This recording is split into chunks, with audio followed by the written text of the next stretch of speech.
Good morning, everyone. Welcome to our guests and to the families of our graduates, and congratulations to the class of 2022.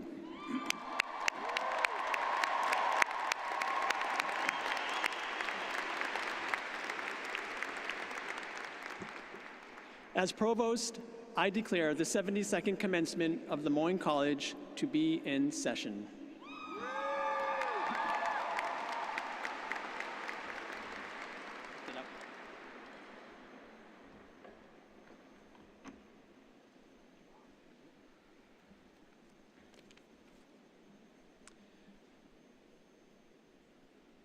We honor the Onondaga Nation, the Indigenous people on whose land Lemoyne College stands.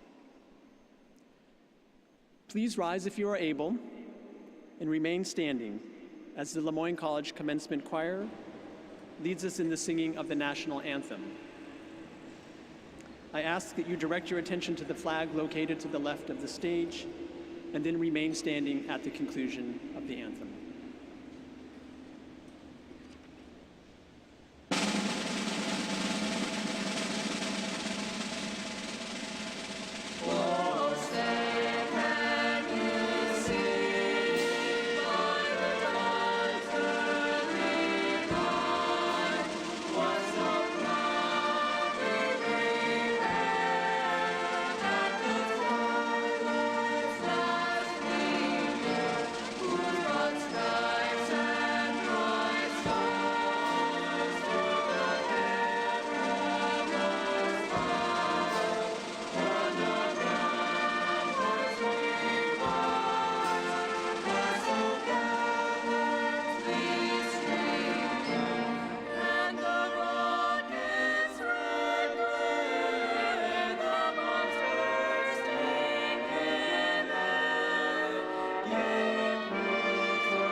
Please join me in a moment of silence to honor those individuals who lost their lives and to pray for healing for all those harmed by the mass shooting last week in our sister city of Buffalo.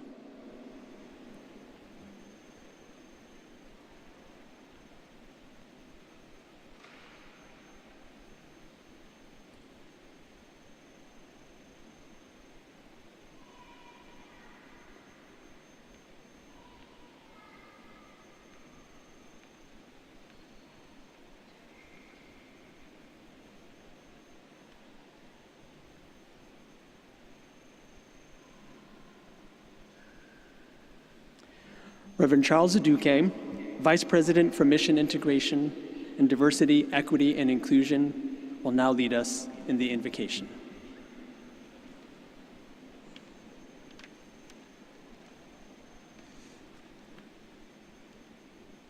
Let us pray. In nomine Patris et Filii et Spiritus Sancti, Almighty and eternal God, you who has been revealed to us through the variety of languages and faith traditions of members of the Dolphin family, we invoke your name in blessing and gratitude on the graduates of class of 2022. Bless their parents, guardians, and sponsors. Bless the faculty, staff, and administrators, and all who have accompanied these graduates throughout their academic journey. Bless our alumnae and alumni, both living and deceased, and all those who give of themselves and their resources to make the Jesuit Catholic mission of Le Moyne possible. Creator God, Mother and Father of us all, we hold in our hearts the recent victims of violence motivated by racial hatred in the Black neighborhood of Buffalo, and the shootings targeting Taiwanese and Asian Americans in Laguna Beach and Dallas, and all those killed in the war in Ukraine. Heal us of COVID-19, mental illness, disinformation, and the pandemic of systemic racism. Dear God, today as you mission us and send us forth from the heights, inspire us to constantly seek a path that leads to peace, builds bridges, addresses the root causes of poverty and disease, and to create an inclusive climate for all peoples and creatures to thrive and succeed. Oh yes, indeed, for the beauty of the earth, the wonder of creation, the beautiful diverse persons that we are, and the achievements of class of 2022, we thank thee, O God. Alhamdulillah. Totus in Domino Jesu. Everything in the name of the Lord Jesus we pray. Amen.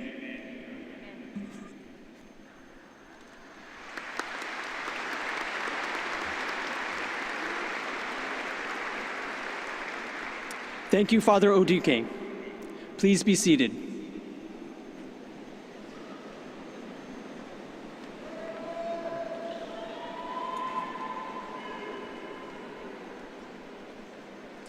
We are joined today by members of the classes of 1970, 1971, and 1972 to celebrate their Golden Jubilees. Would the Golden Alumni classes please rise to be recognized?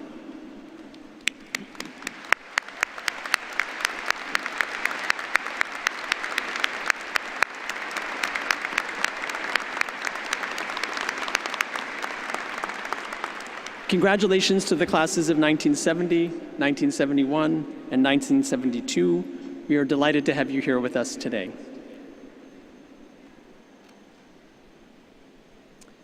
It is my pleasure and honor to recognize our faculty, who are extraordinary teachers, dedicated scholars, and generous and engaged mentors, advisors, and colleagues.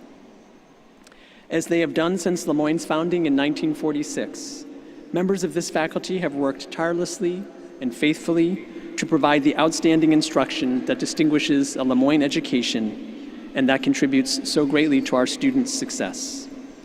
We are all extremely grateful for this dedication and commitment. I invite those members of the Le Moyne College faculty who are here at this ceremony to please rise and be recognized.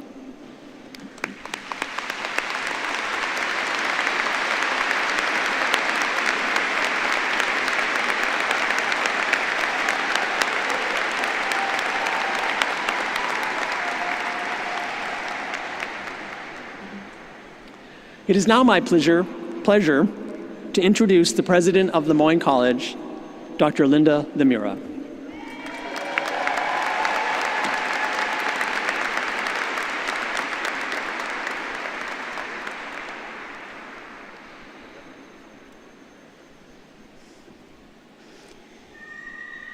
Good morning, graduates.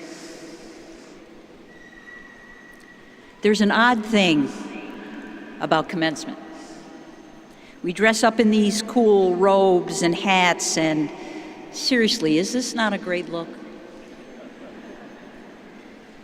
Then we throw this huge event to acknowledge you've learned everything you were supposed to learn. And then we sneak in a few more lessons before we let you go. It's not as strange as it seems. After 4 years at Lemoyne, you already know that there's always more to explore, more to learn, more to teach. So here's one more lesson for the Lemoyne College class of 2022. Don't worry, it won't be long. And for the first time in 4 years, you do not have to take notes.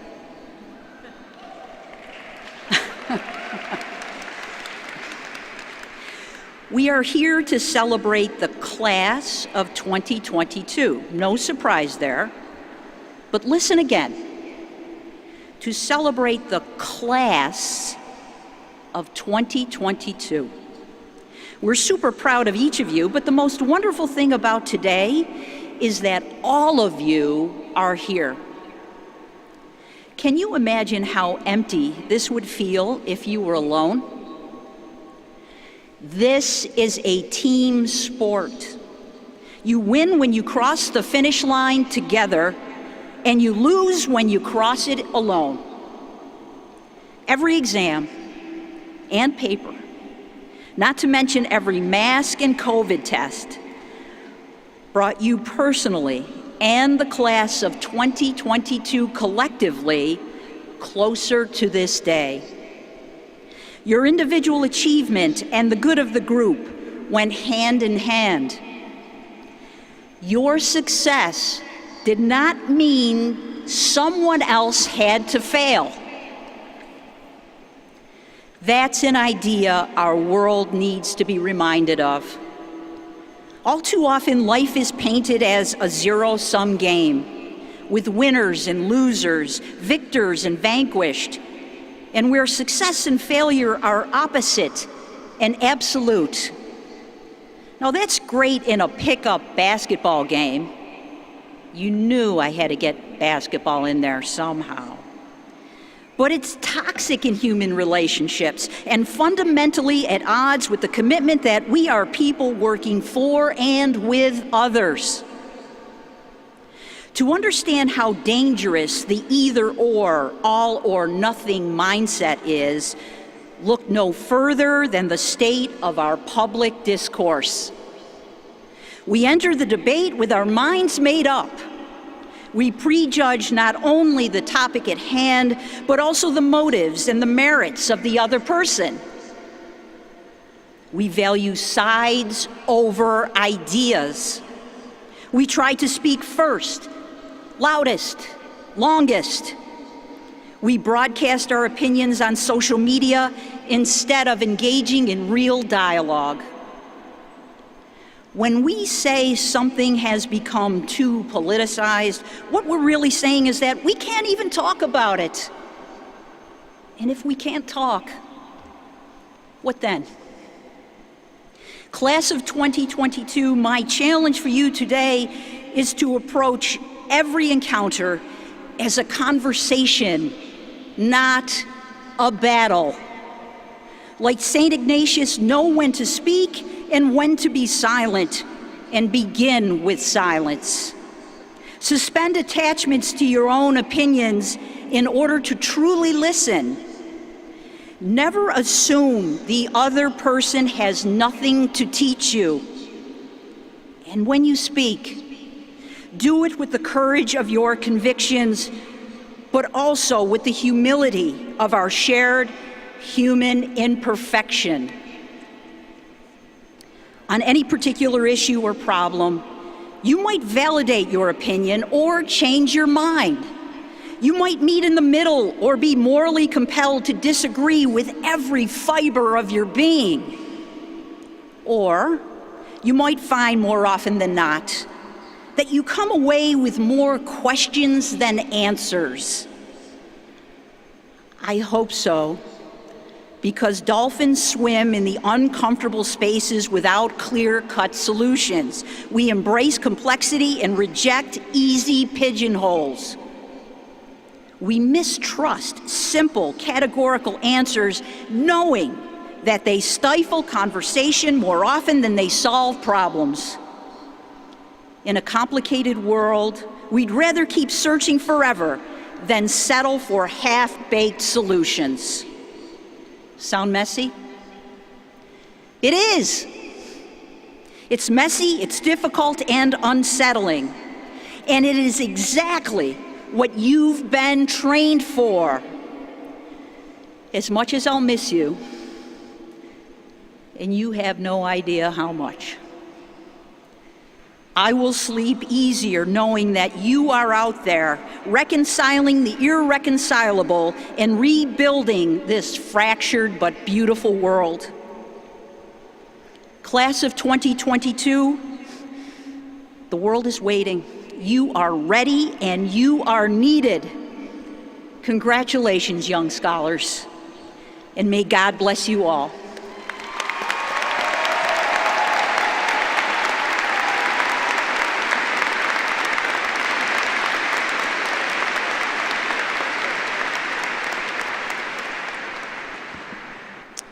Thank you, President Lemura.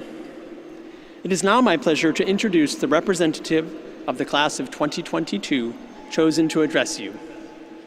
She is a truly remarkable young woman who has definitely left a positive mark on our college. She is graduating with a Bachelor of Arts degree in psychology. Please join me in welcoming Ms. Oritha Setre.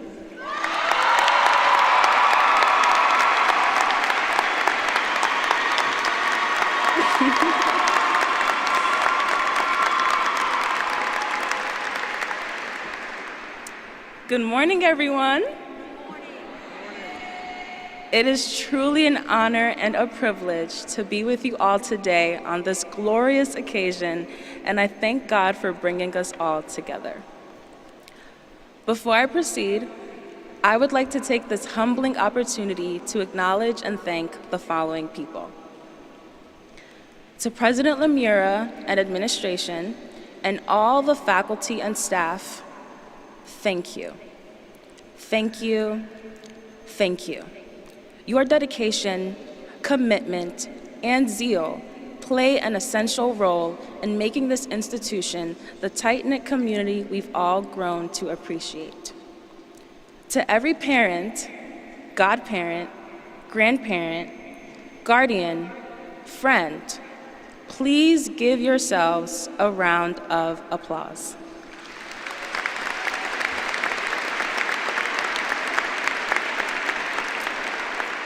There is a famous African proverb that states, "It takes a village to raise a child," and you all have truly been agents of change in the lives of all of us graduating today by pouring out your wisdom when we wanted to throw in the towel, and your unconditional love, support, and patience throughout this journey.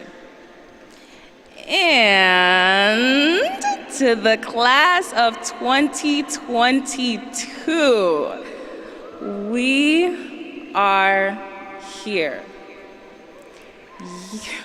Yes.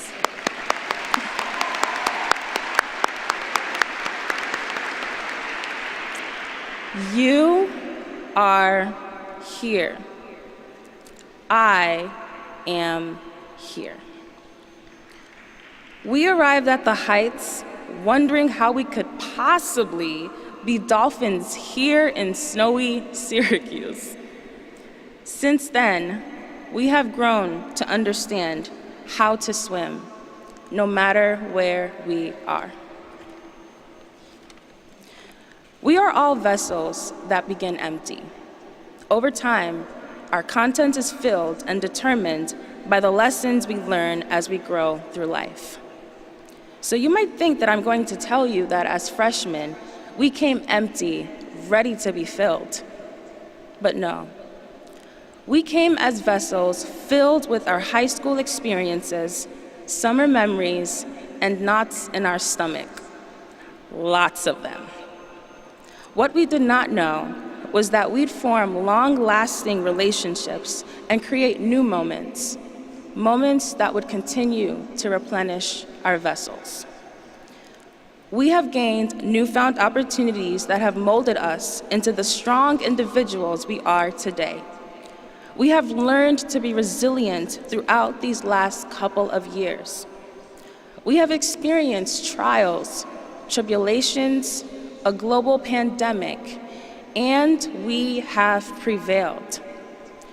Our vessels have been redefined, realigned, and because of it, you and I are one of a kind. As Samuel L. Jackson in the Capital One commercial often asks, "What's in your wallet?" Class of 2022, this morning, I ask you, what's in your vessel? My vessel is filled with blowing my lunch money at the Den within the first 2 weeks of the semester, attending all the Regal events hosted by ASU, like the Afro Gala and the fashion show, the excitement of playing bingo every Friday with LSPB, and cultivating relationships with close friends and faculty that I know will last a lifetime. Which meaningful relationships are you proud to take with you after today? Which events will you reminisce about for years to come? What on-campus spots hold some of your fondest memories? I challenge you to reflect on your time here and ponder the special moments, places, and people that have added meaning to your vessel.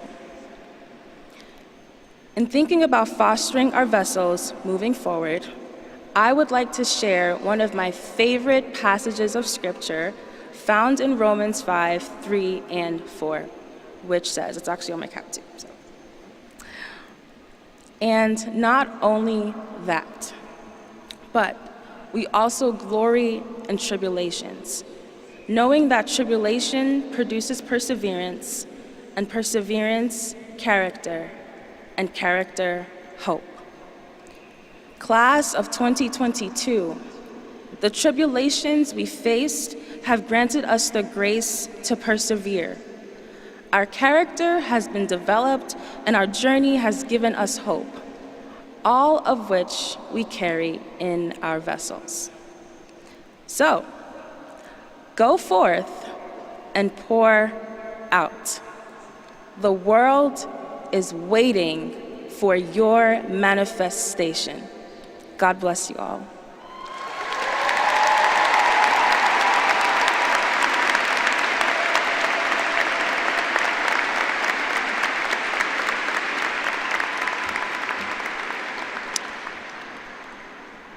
Thank you, Oretha, for those beautiful and heartfelt remarks.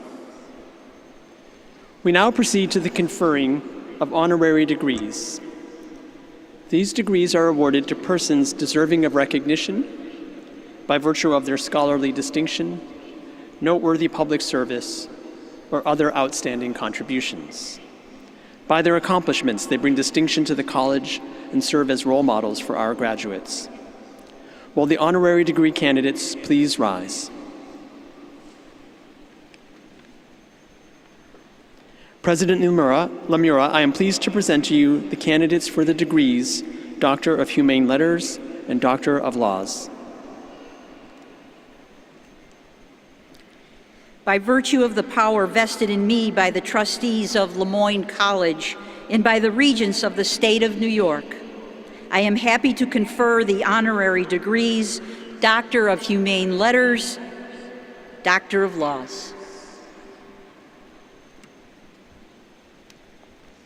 You may be seated. The presentation of diplomas and hoods to Mr. Dan Cummings, Dr. Indu Gupta, Mr. Bill Whitaker, and President Volodymyr Zelensky in absentia occurred at a separate ceremony yesterday. Their citations are in your program. I ask these honorary degree recipients to rise and be recognized.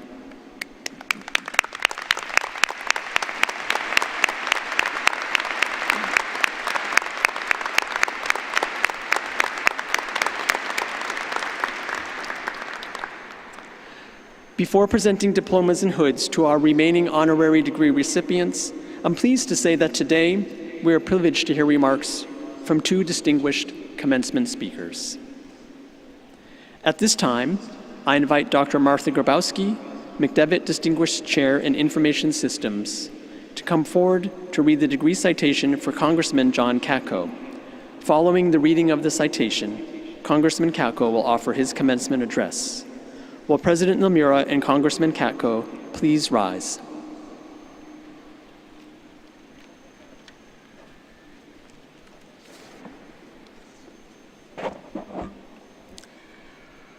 John Katko, JD.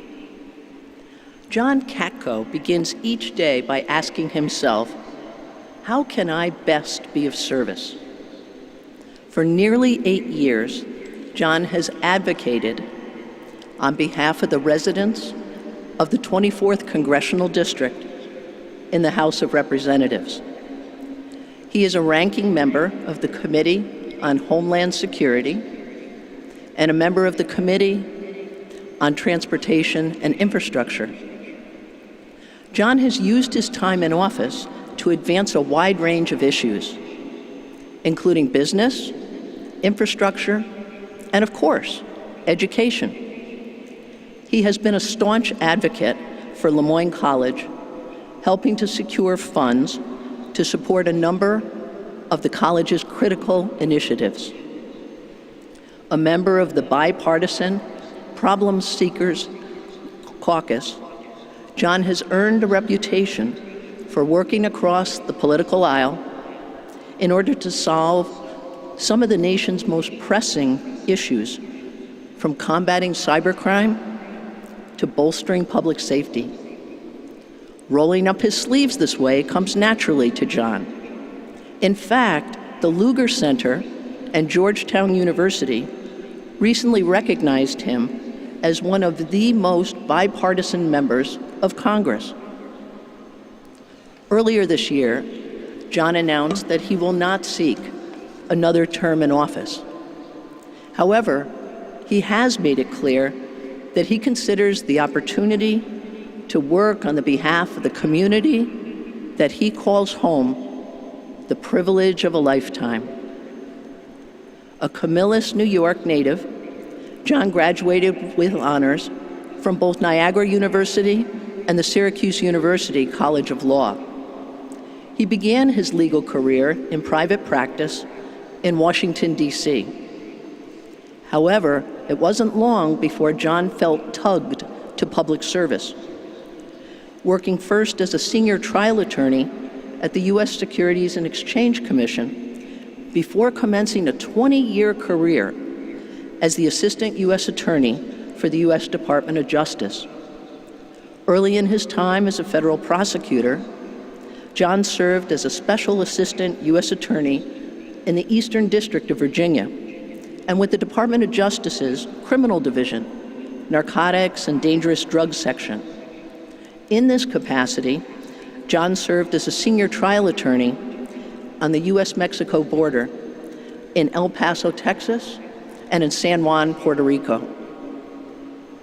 During his time as a federal organized crime prosecutor in Syracuse for the U.S. Attorney's Office of the Northern District of New York, he successfully prosecuted the first ever Racketeer-Influenced and Corrupt Organizations Act, RICO, gang case in the city of Syracuse. John has been honored with the Top Prosecutor Award by 3 different attorneys general, both Democrat and Republican, for his work on the Gang Violence Task Force and for his international drug trafficking investigations. He has lectured at Syracuse University's College of Law, as well as at Cornell Law School, and he's led attorney trainings in criminal investigations and prosecutions worldwide in Moscow, Croatia, Trinidad and Tobago, Brazil, and El Salvador. Through it all, he has remained active in the Central New York community. He has served as president of the Central New York chapter of the Leukemia and Lymphoma Society and is involved in other community organizations, including the Onondaga County Foster Parent Program and the Camillus Youth Hockey Association. With profound gratitude for all that he has done to make Central New York a better place to live, to work, and to learn, Le Moyne College is proud to confer on John Katko, JD, the degree of Doctor of Laws, honoris causa. Congratulations, John.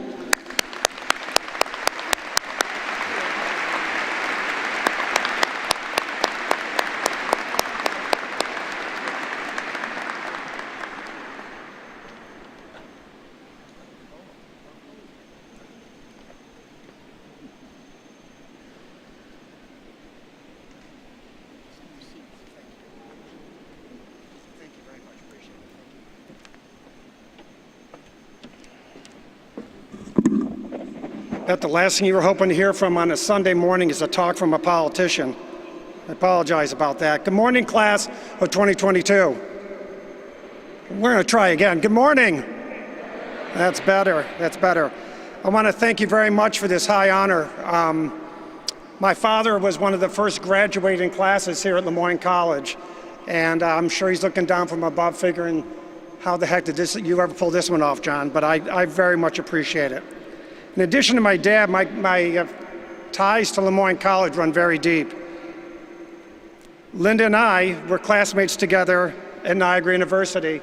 And I've always been very nice to Linda because back then we didn't have cell phones to see all our bad conduct, but we did have Linda remembering some of those things, I'm sure, so I gotta be nice to her. My brother-in-law, Rick Schertz, graduated from Lemoyne. My niece, Erin Haggerty, graduated there. My daughter-in-law, Christina, will be graduating in August from the PA school. And today, my nephew and my godson, Owen Hoyne, is out there graduating. Owen, where are you? Where's Owen? Stand up, Owen. All right, love you. He's probably gonna get more applause than I do, but that's all right. There's something about a college education in an institution like Lemoyne that will set you apart from most other schools and will prepare you well for the rigors of life that lie ahead for each of you. Just like Niagara, Lemoyne required you to take religion and philosophy courses. They made you think about things other than yourself. They made you think what really matters in life. They made you think about another person's point of view. And they instilled in you things that are far too often lacking in today's world. Things like empathy, having a moral compass, forgiveness, selflessness, not selfishness, the importance of understanding another person's point of view, and the beauty of compromising for the common good. Many of the themes that Linda already hit on, I will, and so will Jonathan that follows. All of these things will serve you well for the minefields of life that lie ahead, and believe me, there are minefields. I've managed to navigate some of those minefields since I left college, and you can too. It informed me as a prosecutor when I was going after the worst criminals in the world. And it informed me in my second career as a politician in Congress, representing more than 700,000 people with wildly divergent points of view in political theories. Some of them, wow. Anyways, to be sure, the biggest minefield that all of you in the class of 2022 will be facing is a nation and a people that seem more divided now than ever.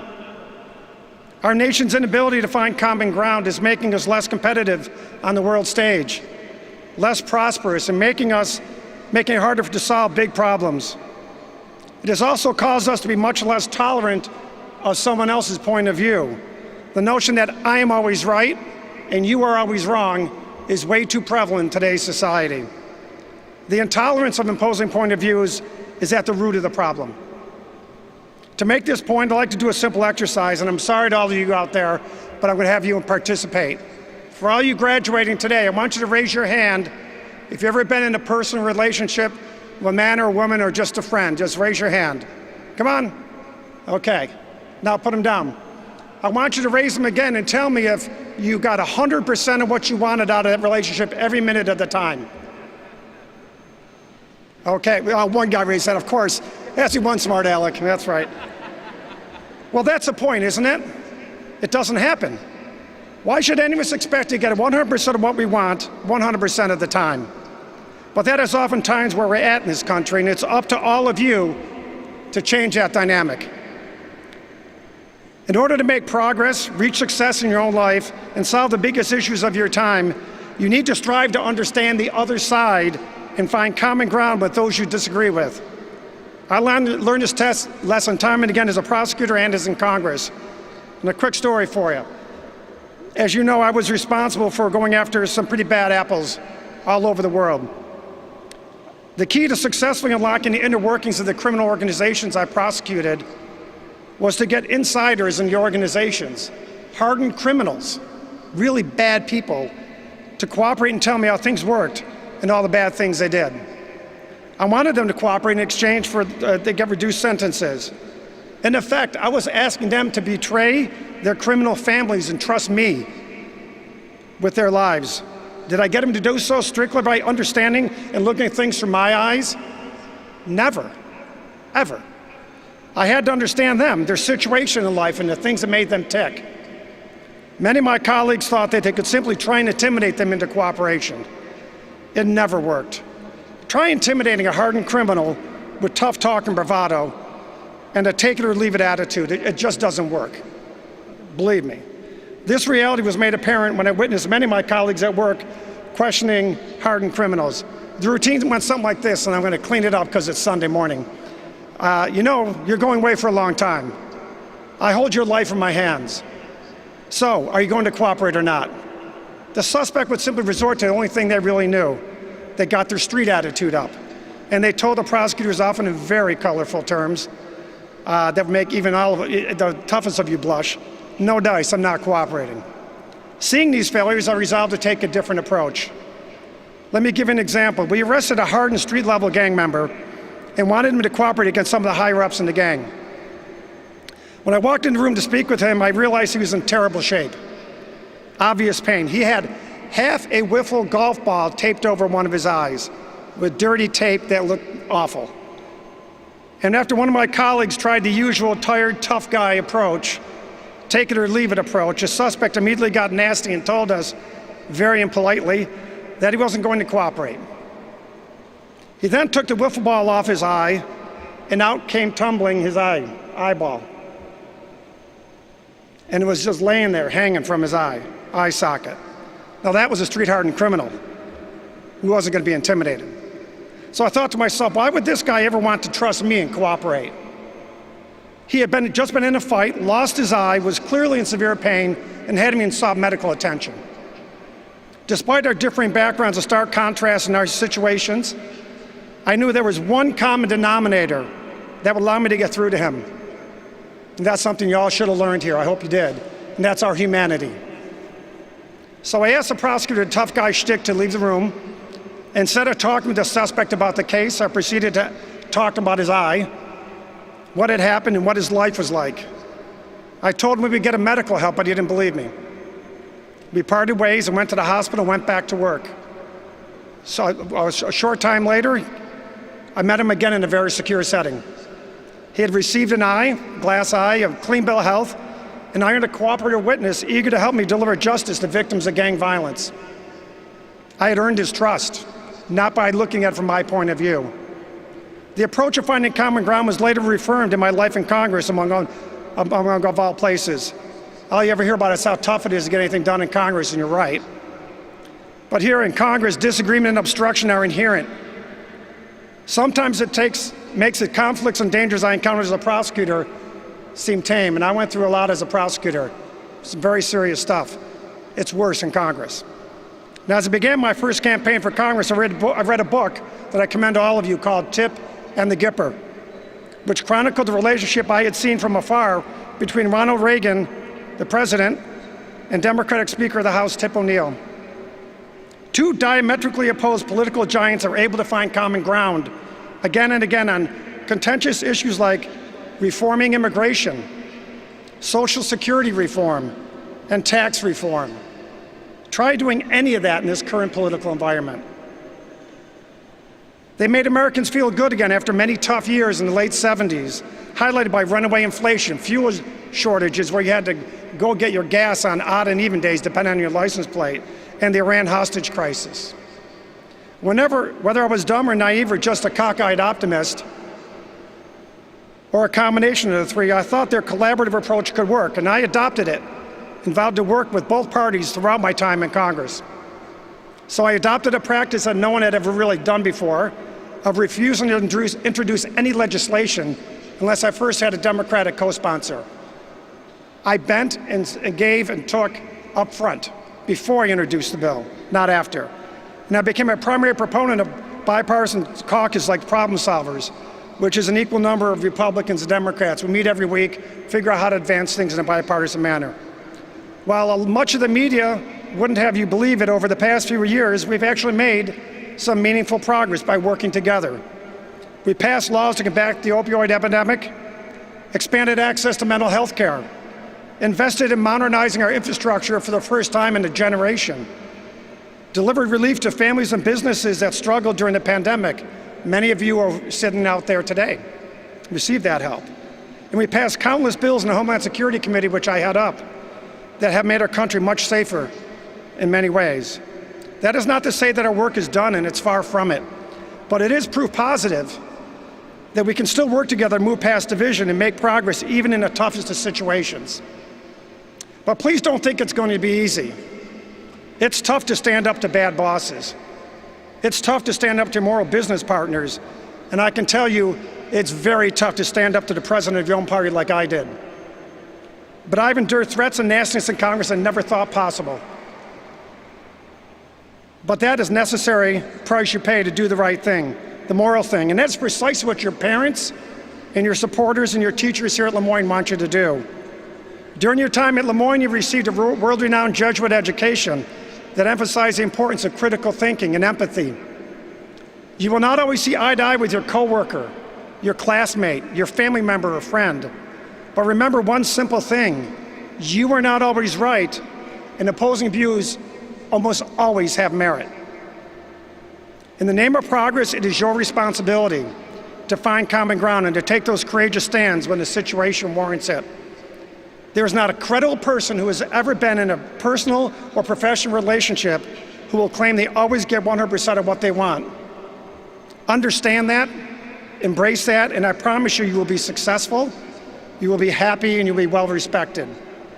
As you enter a world that has become increasingly divided, Lemoyne class of 2022, you are prepared to right this ship.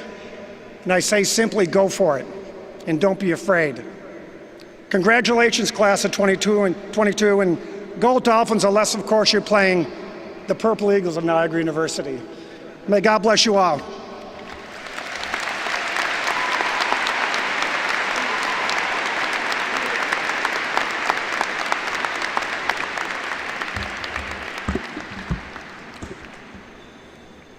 Thank you, Congressman Katko, for your inspiring words.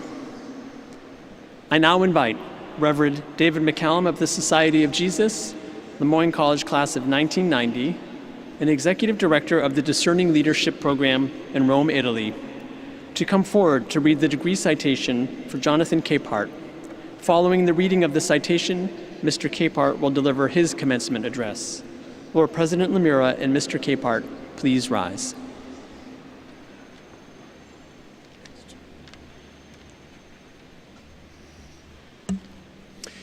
Jonathan Capehart was just 10 years old when he realized he wanted to become a journalist.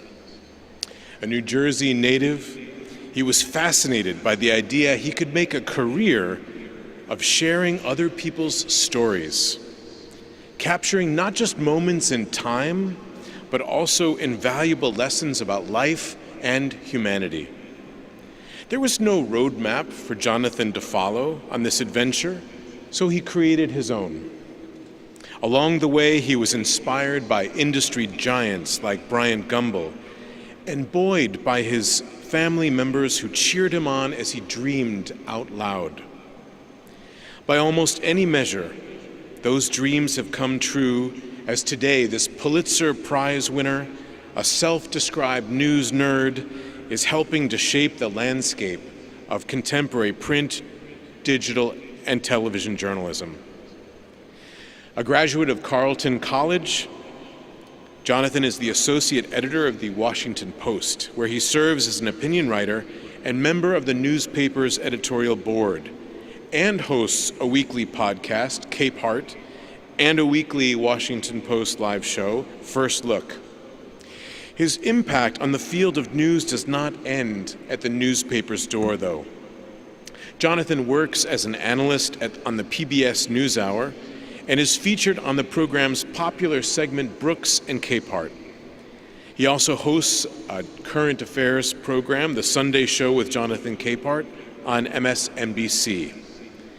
Earlier in his career, while working at the New York Daily News as the deputy editorial page director and a member of the paper's editorial board, a 16-month editorial campaign to save the famed Apollo Theater in Harlem earned him and the board the Pulitzer Prize for editorial writing.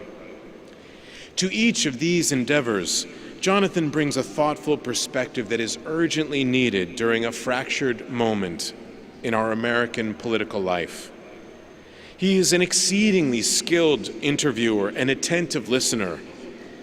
But what Jonathan's readers and viewers most appreciate about him is the care and respect with which he treats his interlocutors, from prominent elected individuals and officials to his beloved Aunt Gloria, who has appeared on his TV alongside her nephew.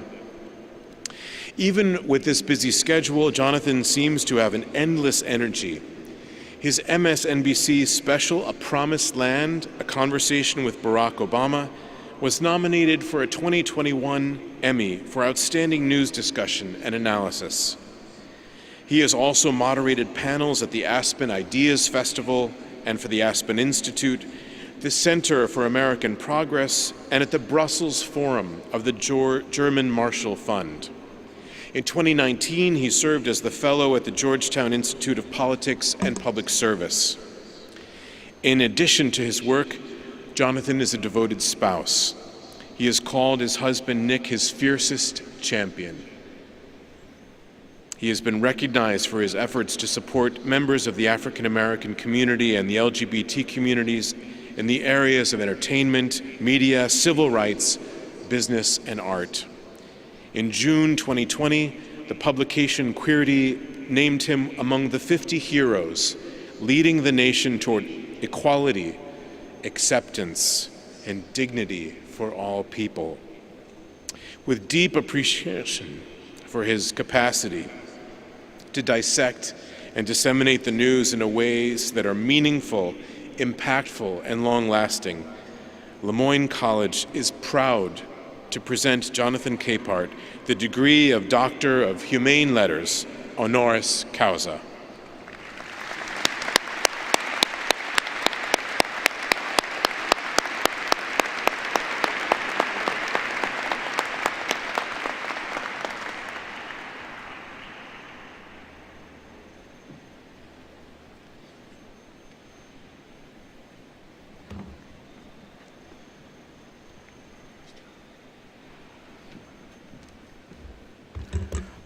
Okay, so I'm missing work because I'm so honored to be here. Thank you very much. This is my first commencement address, my first honorary degree.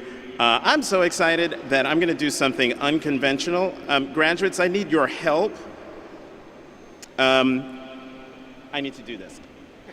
A selfie, so just wave.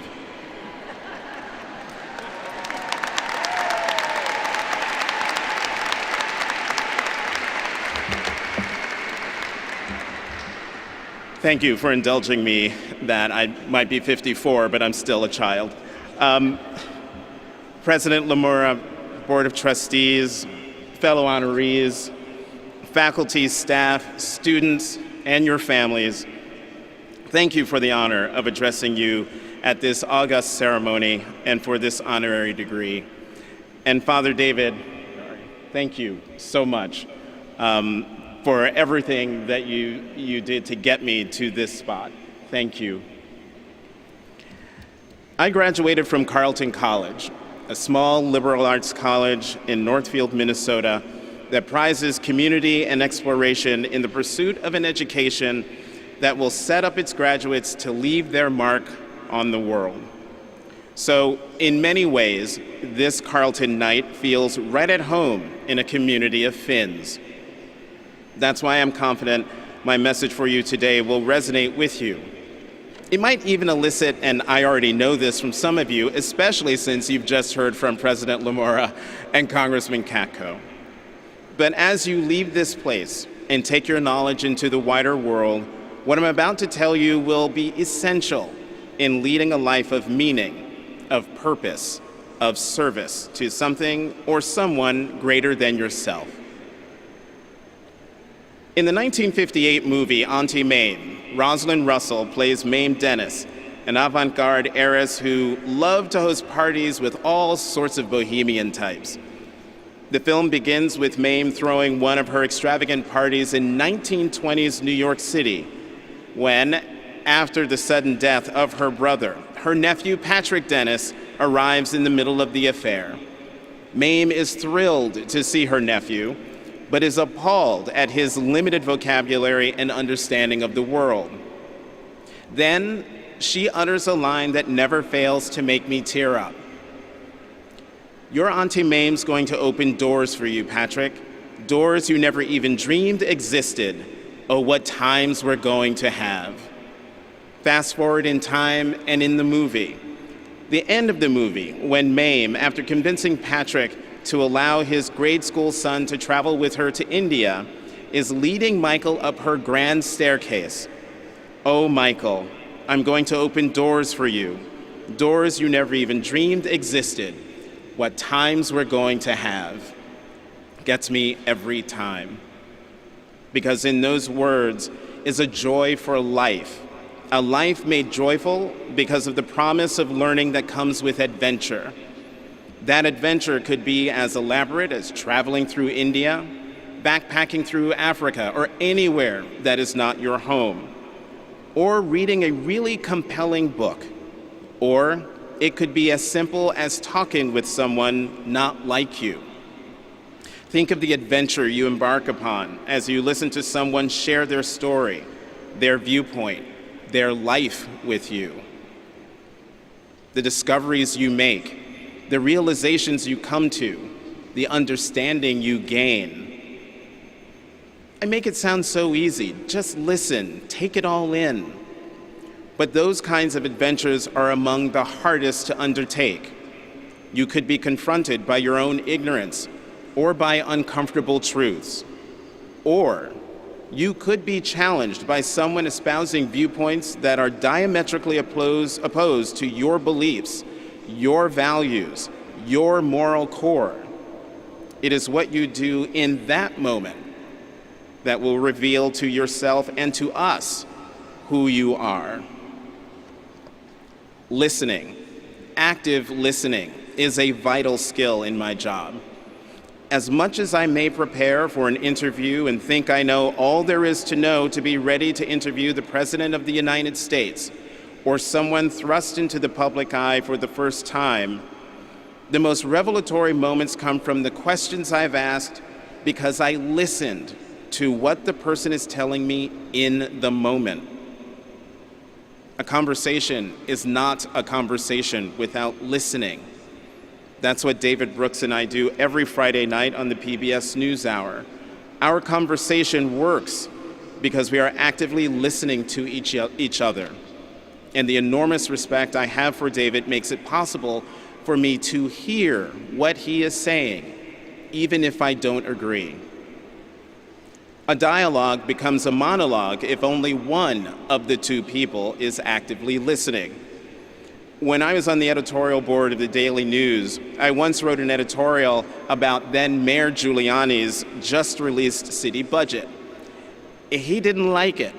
So much so, he called me bright and early at my desk to yell at me for 20 straight minutes. And when the call dropped, he called back and yelled at me for another 20 straight minutes.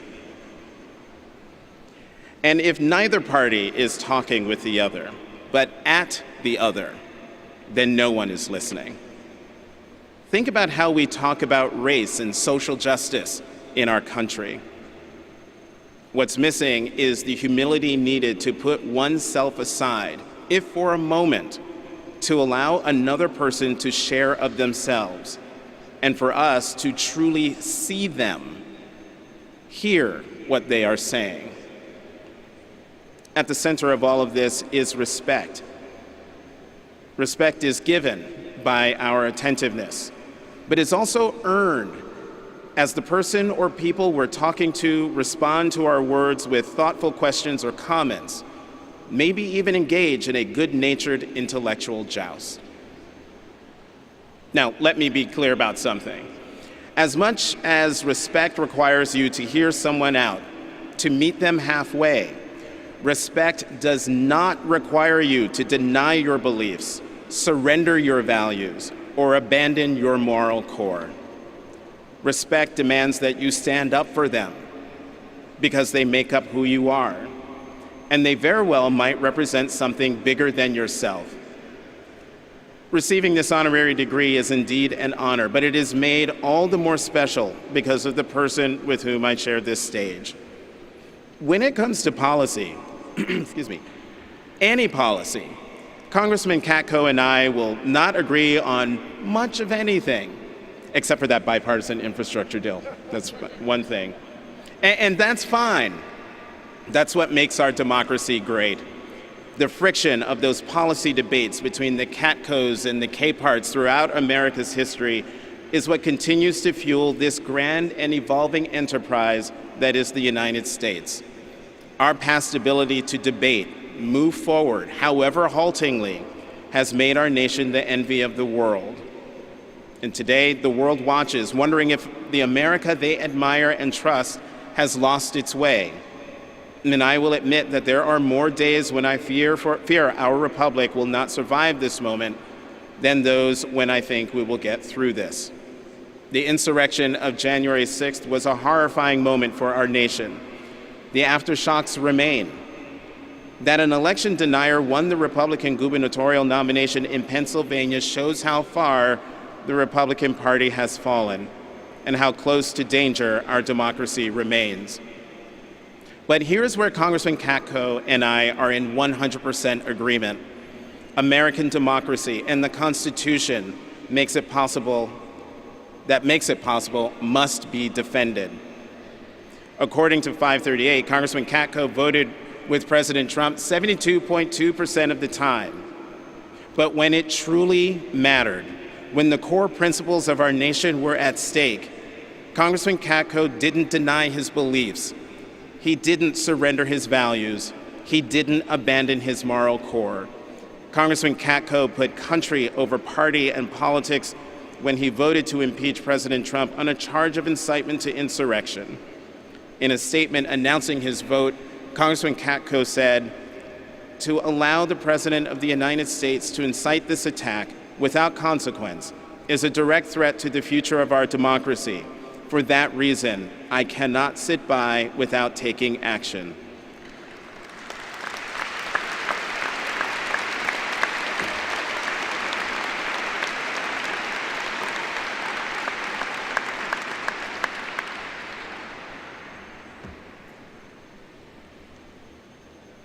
Congressman Katko, as an American who loves this country, thank you.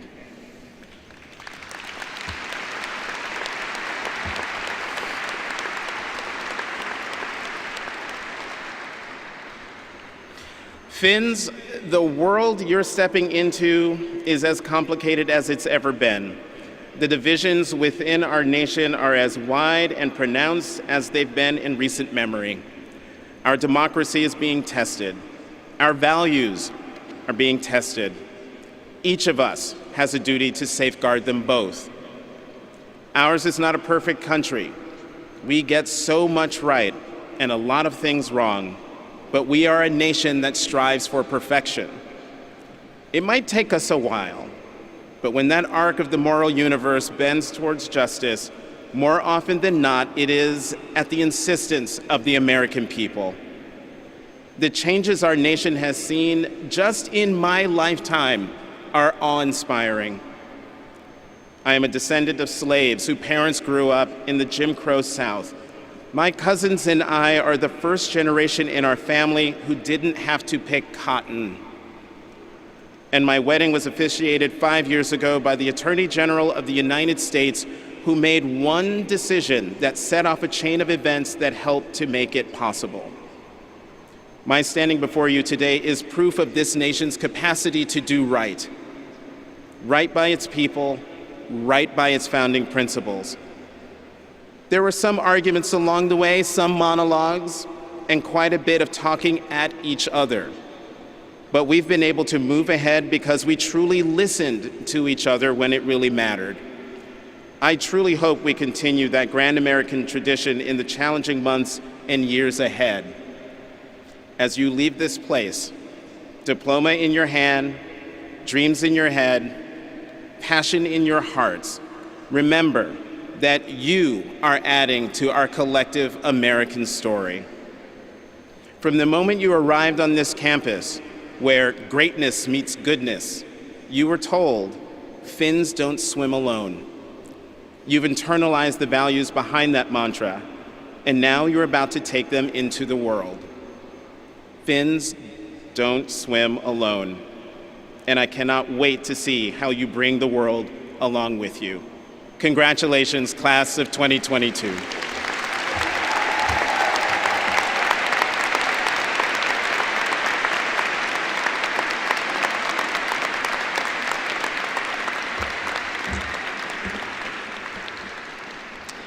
Thank you, Jonathan, for your thought-provoking and inspiring remarks.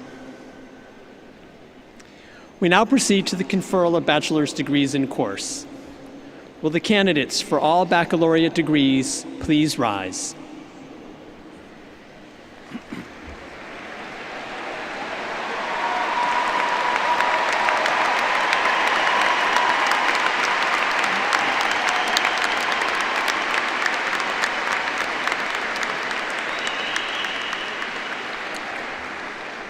President Lemura, on behalf of the faculty of Lemoyne College, I am pleased to present these candidates, hereafter to be named, or whose names appear in the list of graduates who, having completed all requirements I certify, are eligible for the following degrees: Bachelor of Arts and Bachelor of Science.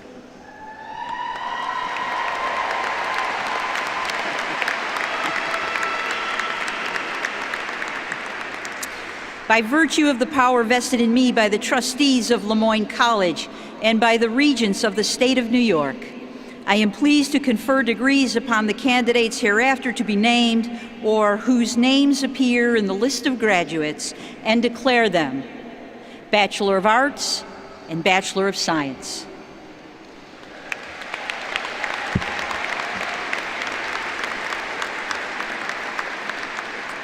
Will all bachelor's degree recipients now move your tassel from the right side of your caps to the left to signify completion of the bachelor's degree?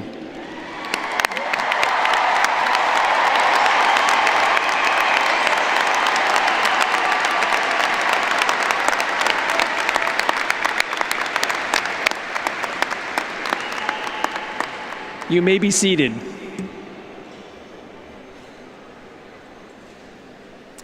At this time, I ask Dr. Matthew Fee, Director of Integral Honors, to come to the podium to read the names of those recipients of bachelor's degree with Integral Honors, which is the highest academic distinction Lemoyne College confers. A bachelor's degree with Integral Honors is earned through participation in an intensive 4-year program of study. The title of each student's senior honors thesis is listed in your commencement program. Will the Integral Honors candidates please rise and come forward to receive your degrees?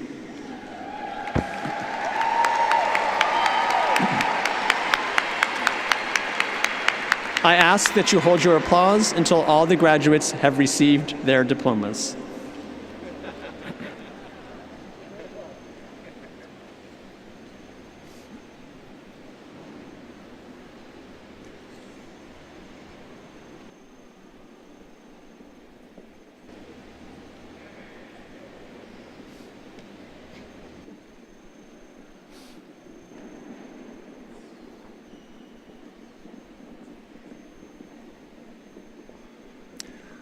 Grace Elizabeth McManus, summa cum laude.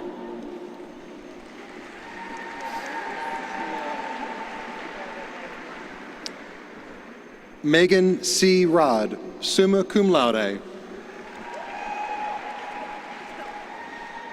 Lauren G. James, summa cum laude.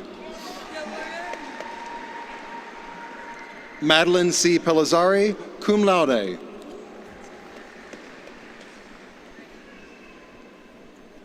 Fiona Marie Schaefer, summa cum laude.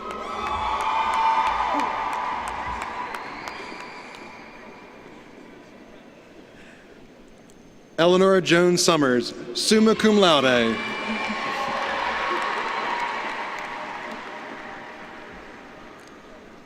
Emily Jane Helen Humphrey, magna cum laude.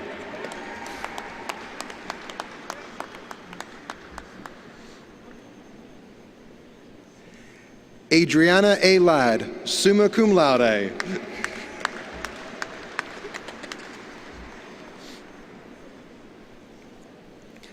Olivia I. Paust, summa cum laude.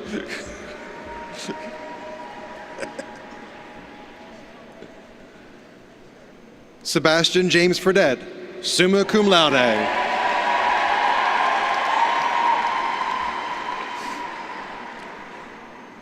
Declan Brady Rapp, cum laude.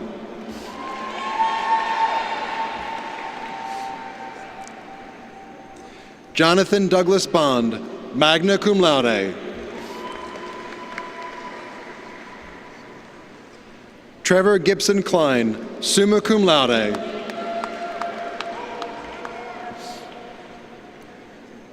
Will M. Parker, cum laude.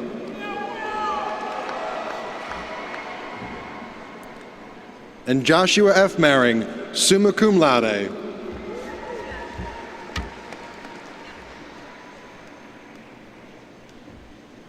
Congratulations.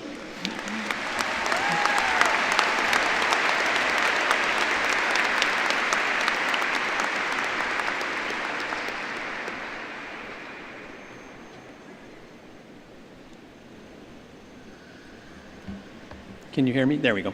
Please join me in congratulating the integral honors recipients of the Moyne College class of 2022.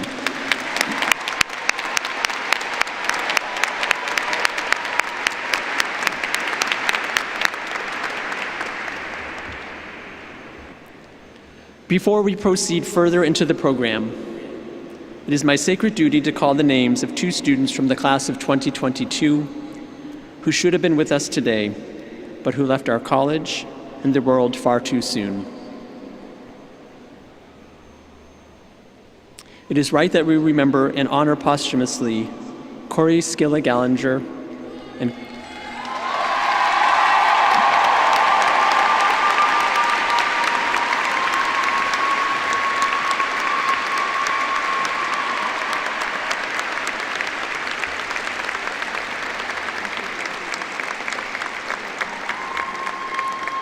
accepting Corey's diploma on his behalf are his mother, Kathy Gallinger, and sister, Kaylin. We honor as well Courtney Phillips.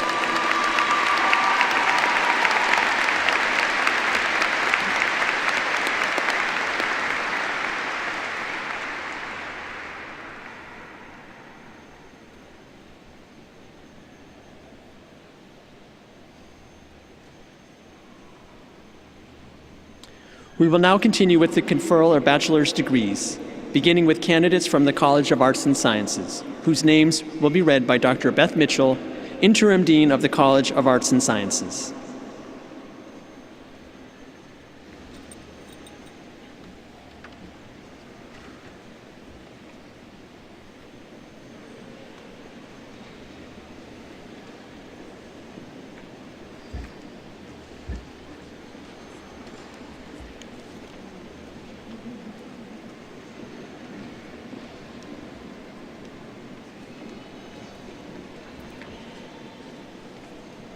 Courtney Christine Pistel. Courtney is being congratulated by her mother, Nancy Pistel, Senior Assistant Registrar.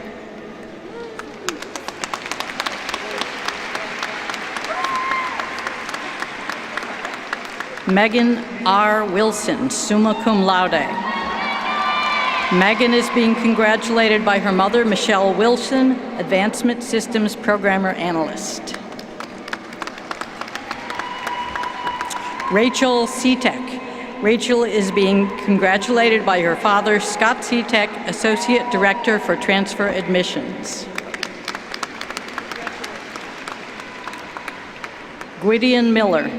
Gwydion is being congratulated by his stepfather, Dr. Daryl Catterine, Professor of Religious Studies. Maria A. Naylor, magna cum laude. Maria is being congratulated by her father, Patrick Naylor, Lemoyne Security Officer.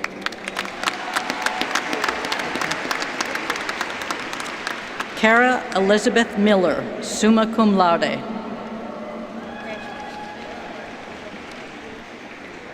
Jason Agustin Mendez.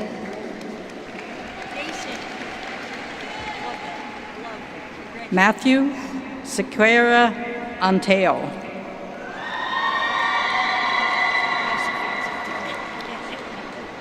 Devin C. DiGiormo.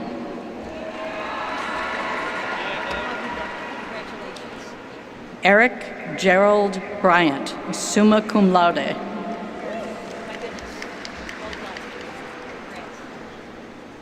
Emir Karich. Anthony L. Urena.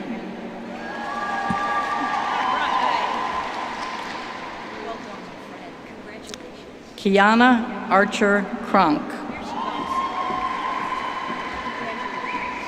Star Sequina.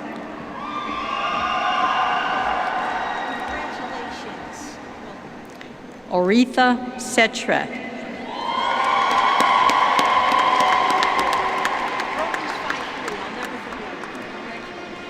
Liam D. Mason.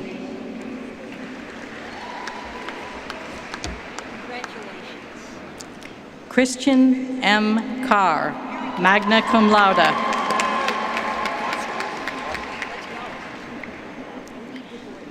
Lione M.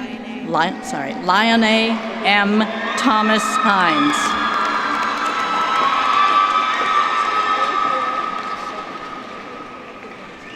Francois Ndaye Ziguier.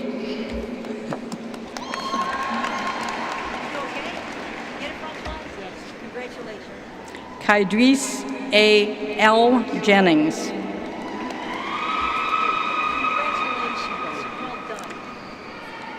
Grace A. Porazzo.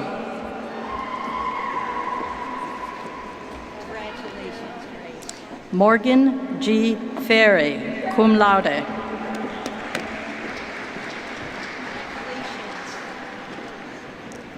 Julia Adele Eichenlaub.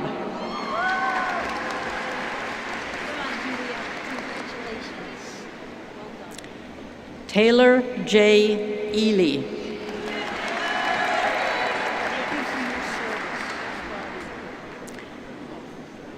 Emma Sophia Krantz, cum laude.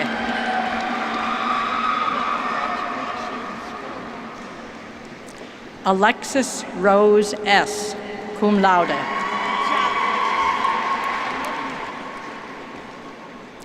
Kelly A. Krull, summa cum laude.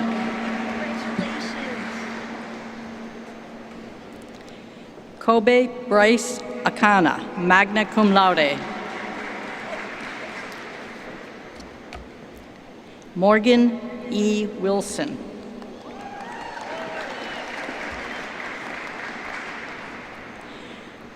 Eric Mbirize.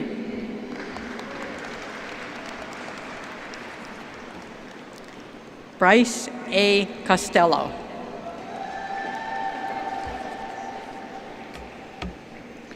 Amanda Lee Wynn, summa cum laude.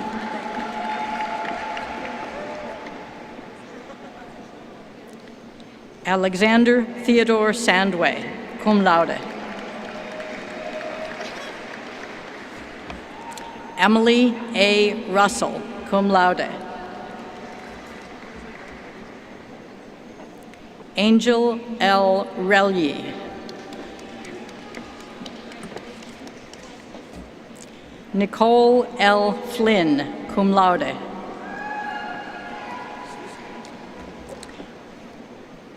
Colette C. Flynn, cum laude. Claudia A. Chetney, magna cum laude.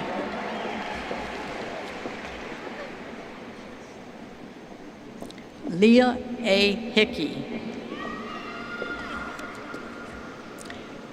Tucker N. Jordan. Alexis Marie Braun.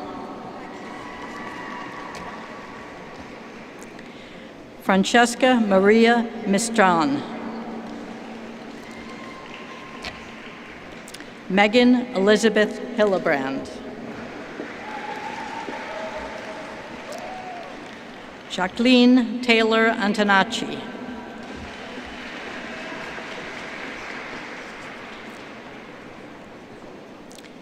Alexa Danielle Kulak.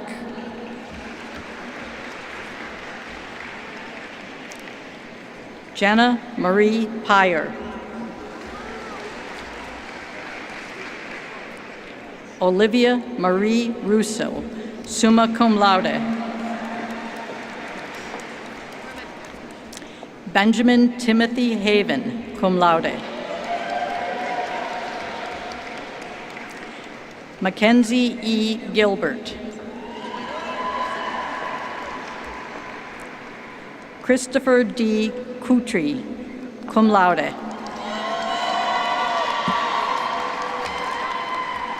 Cynthia Lynn Zitch, magna cum laude. Hannah Brinkerhoff, magna cum laude.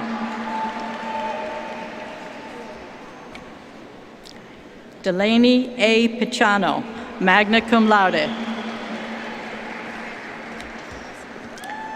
Aubrey D. Jabour.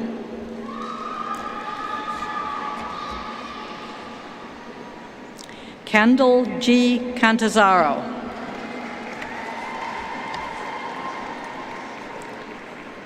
Daryl Marie Hatch.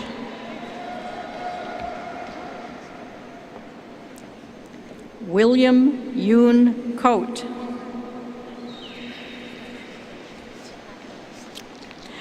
Austin Casper Harning.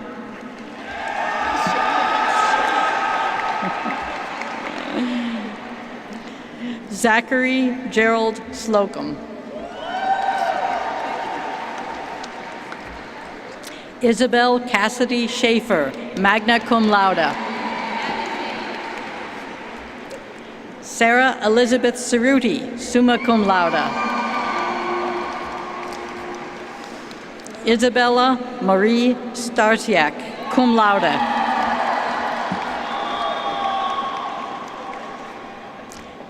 Matresa Lynn Harmon. Cheyenne Autumn Lacey.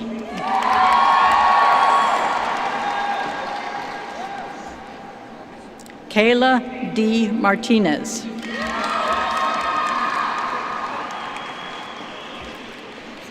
Kaylin Marie Ferroni. Margaret A. Colligan.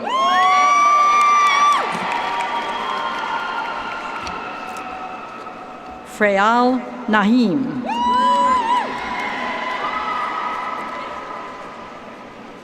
Joshua T. Raymer. Audrey McLean Ryan, summa cum laude.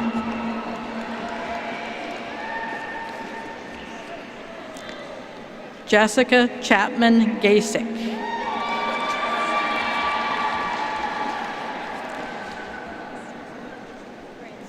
Rebecca D. Siplinski.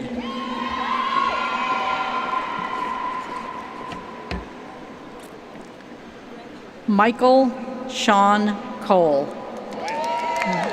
Coyle? Oh, Coyle.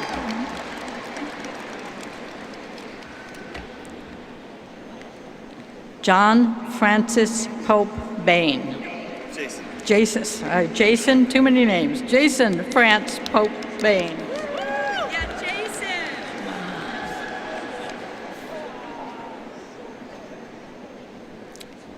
Jackson A. Hall, magna cum laude.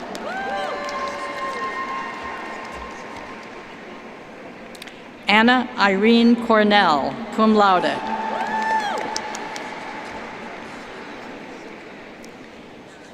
Megan E. Pizanka, summa cum laude.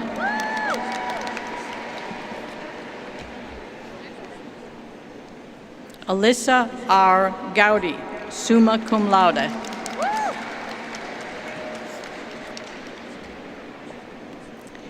Ava S. Beraducci, cum laude.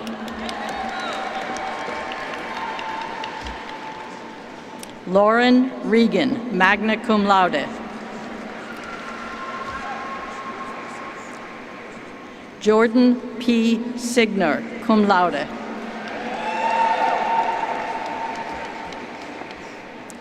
Laura Elizabeth Coogan.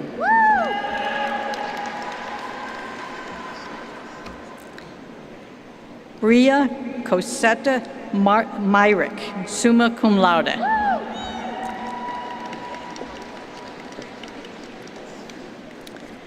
Kylie E. Bechet, cum laude.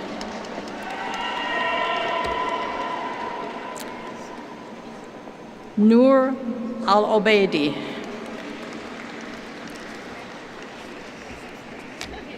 Bailey Higgin Rowland, summa cum laude. Kelly A. Mulvey, cum laude. Shannon Kathleen Nye, magna cum laude. Jennifer Diefendorf, cum laude.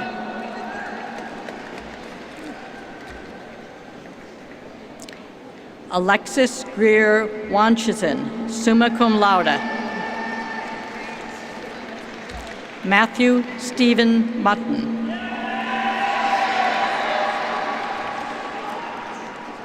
Rebecca Ann Kaminsky.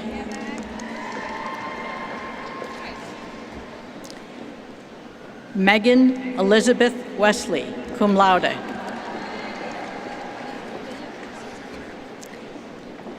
Beardam Oz, summa cum laude. Carissa J. Kingsley, cum laude. Alyssa M. LaFasse, cum laude.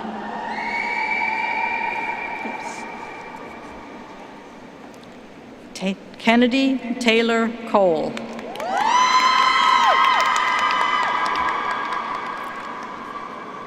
Jasmine J. Jackson, cum laude.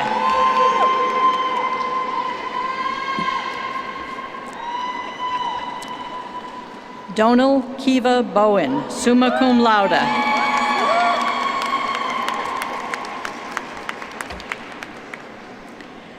Naomi M. Montbeleur, cum laude.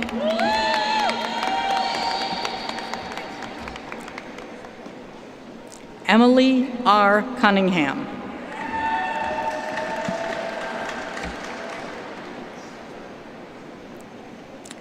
Rebecca E. Ekdahl.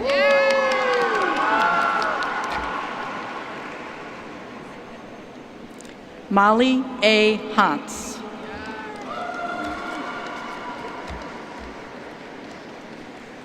Samuel O.C. Bansu.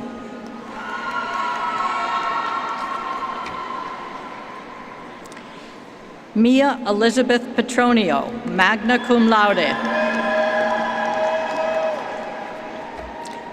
Kaylee Marie Prego. Ruth Rodriguez Silva, cum laude.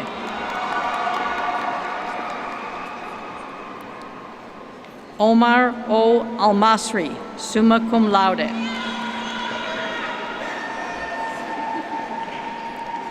Connor Jacob Hansen. Abby M. Harrington, magna cum laude. Morgan E. Hiltbrand, summa cum laude. Shelby Grace Stockbridge. Elizabeth Mensa.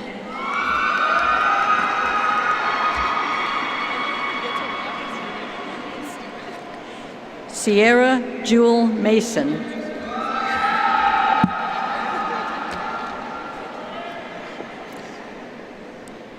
John Michael Andrew Dominicos, summa cum laude. John F. Rice III. Kenneth W. Barrett.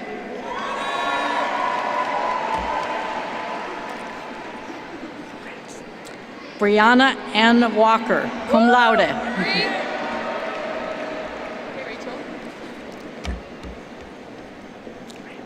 Rachel A. Wengender, summa cum laude.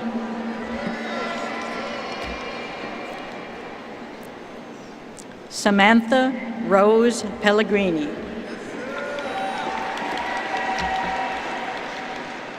Alexa Nicole Murator.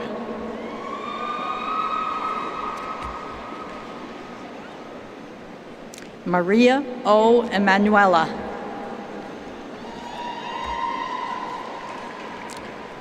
Joshua E. Robinson.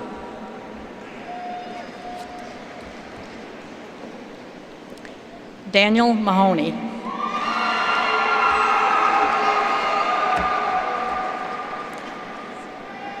Corey Patrick Rutherford.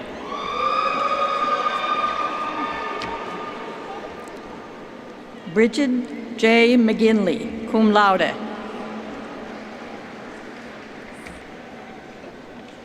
Isabella Angel Fernandez.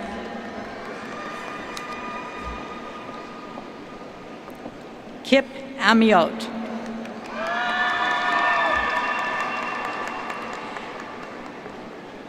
Kayla Marie Gassner.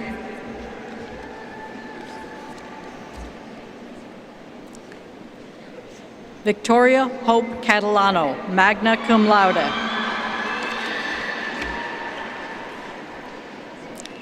Madeline L. Sennert, cum laude.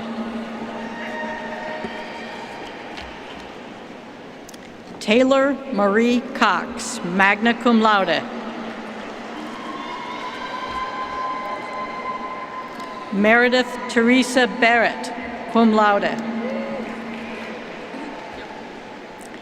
Taylor N. Wright. Shannon D. Norton, magna cum laude.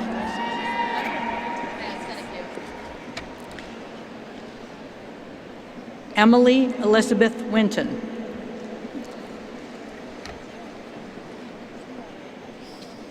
Marley Annabelle Plish, cum laude. Michaela Noel Carey, cum laude. Caitlin A. Karleski, cum laude. Molly Sophia Hall, cum laude. Sharife Mohammed, summa cum laude. Sorry.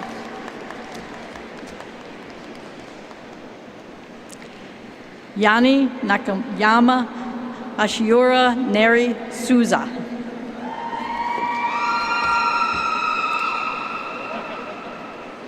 Haley Marie Gerling.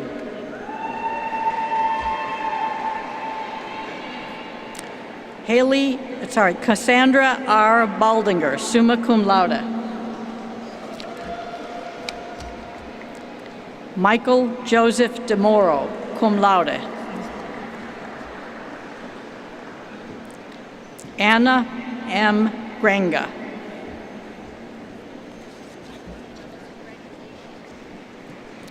Akira A. Andrews. Okay.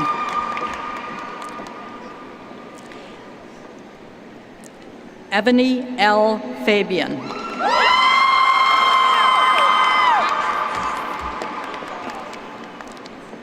Crystal Faith Montano.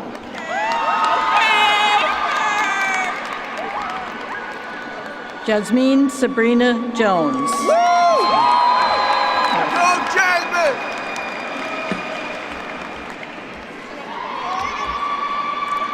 And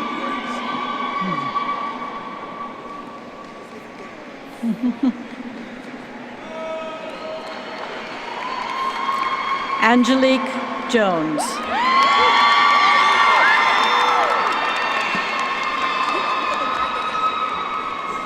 Chanel A. Gooden, cum laude.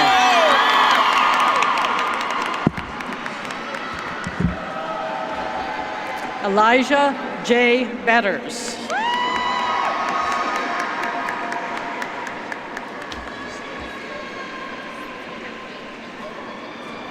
Joab M. Springsteen.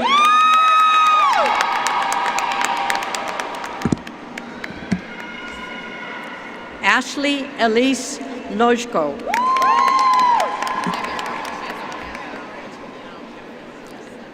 Kiera M. Richardson.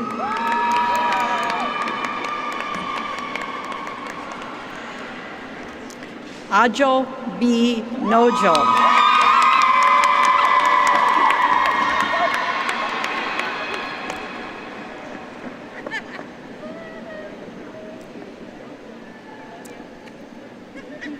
Sarah Emily Judith Buck.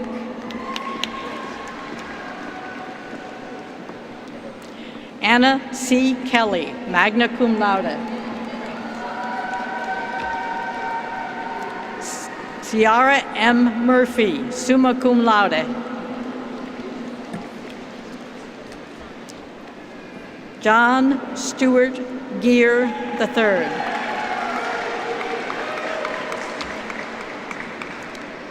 Samantha Sue Riley, magna cum laude. Jared J. Howard.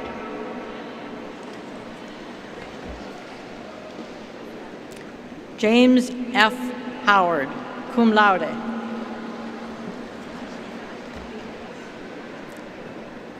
Arcella Balangaya.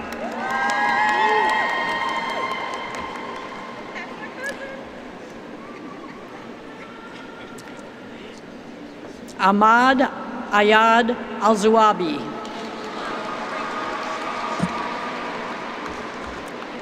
Renad Ayad Al-Zuabi. Aisha Obayad.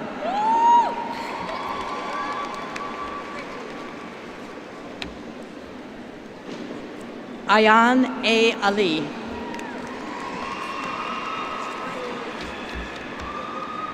Sidrella Du.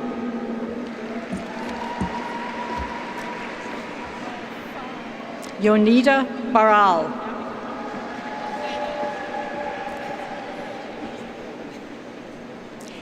Ahishakia Nadia.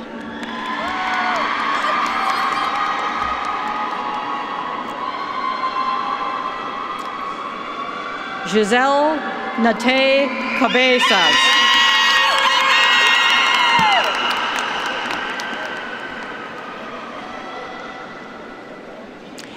Zainab Temilolu A. Jagun.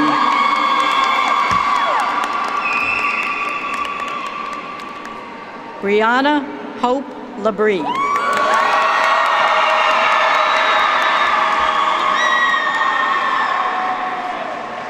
Genesis Gonzalez.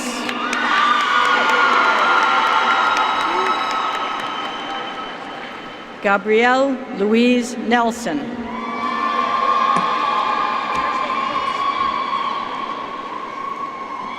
Catherine Grace Locastro, summa cum laude. Chelsea Genevieve Nuppenberg, cum laude. Caitlin M. Diego, magna cum laude.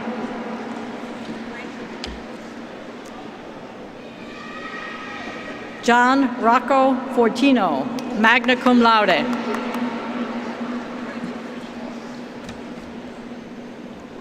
Joshua A. Bonilla.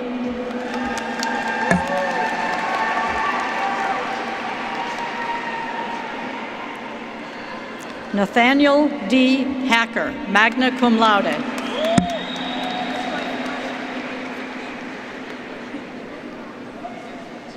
Justin C. Lafredo.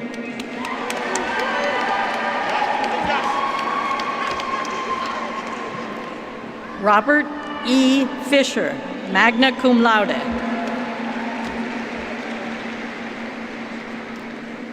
Owen Michael Hoyne, cum laude.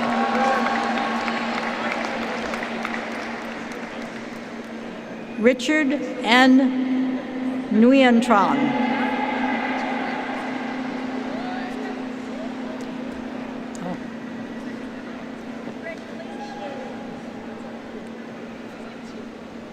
Kyle Anna Hernandez.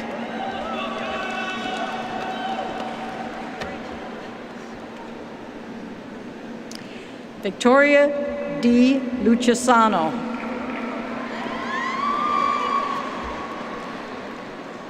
Leali J. Ashkar, summa cum laude.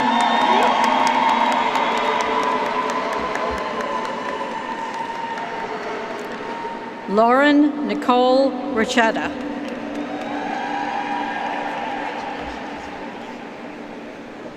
Julia R. Ibrahim.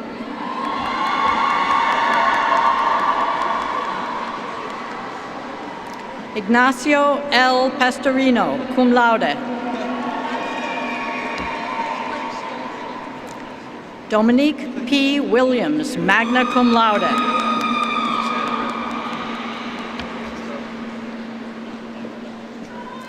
Zainab Al-Laldin Al-Ubadi.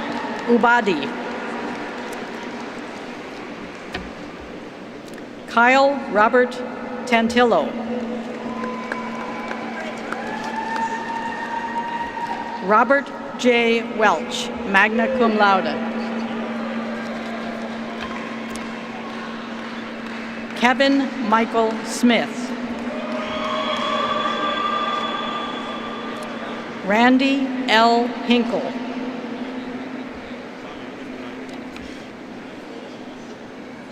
Keith T. Cullen.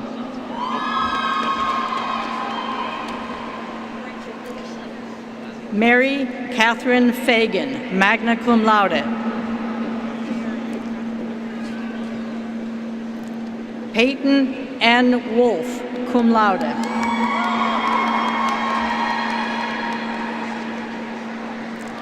Patrick J. McNeely, summa cum laude.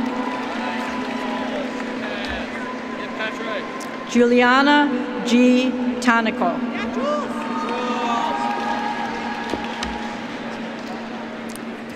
Felicity Ann Gray.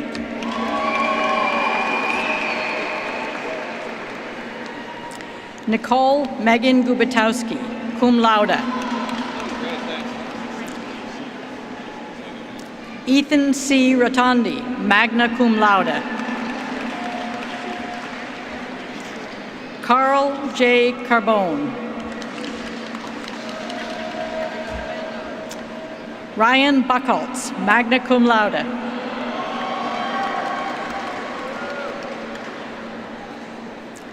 Amanda Marie Bunch.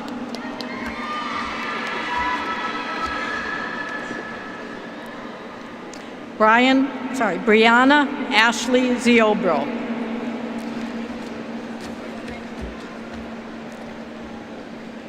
Mary Jane Bobbitt, magna cum laude.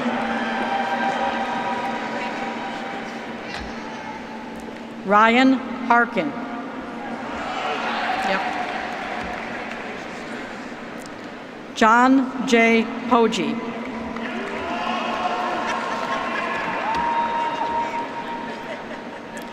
Katney R. Easterly, cum laude. Kyler A. Grace Holland. Frida Taya.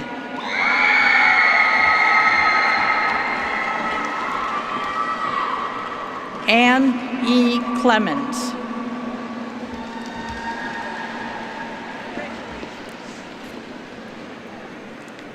Julia Catherine Card, magna cum laude.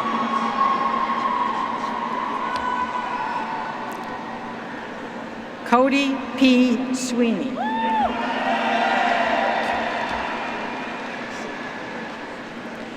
Madison Caiaphas Steiner.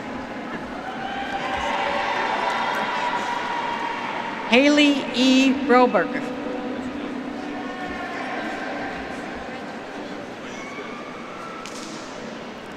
Gianna E. Galbali.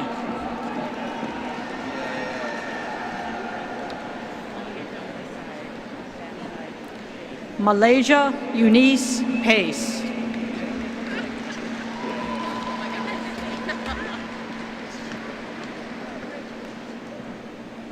Jonas Sebastian Dominic Smelcher, summa cum laude.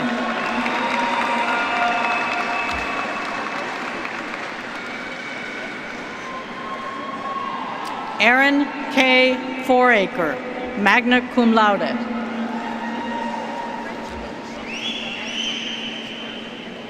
Jenna C. Zimmerman, cum laude.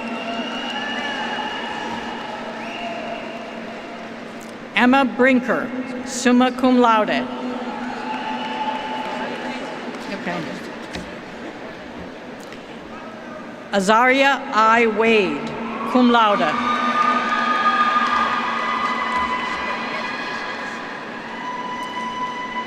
Katie Emelina Villalobos. Anastasia Alexis Marino Russo.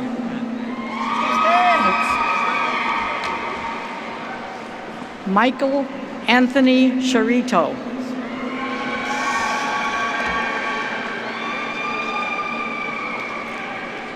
Kayla N. Roshan.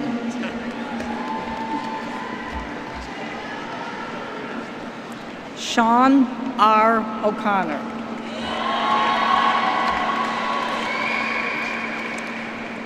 Philip Joseph Puccio.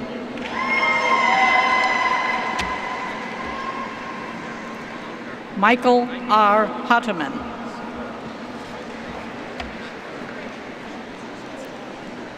Brandon L. Twoguns.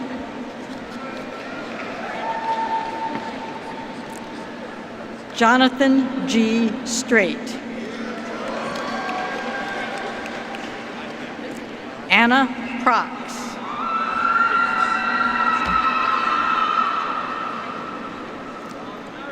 Aaron G. Davis.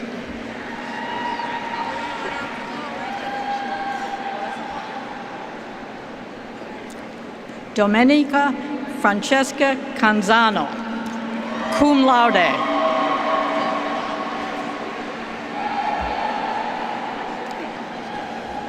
Shakwa Hamid Albade.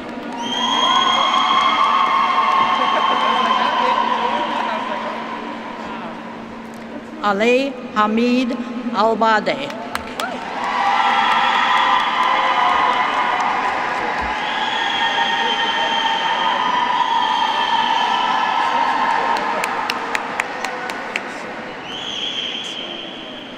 Khadija A. Ahmad.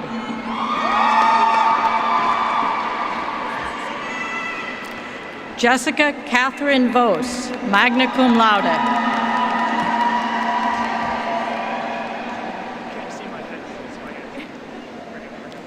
Alexis Morgan Field, cum laude.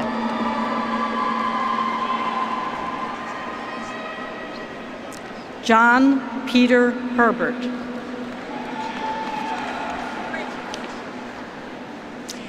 Maximilian S. Rohrbacher.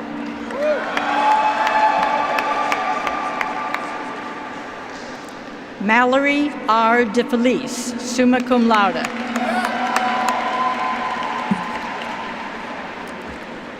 Jacob C.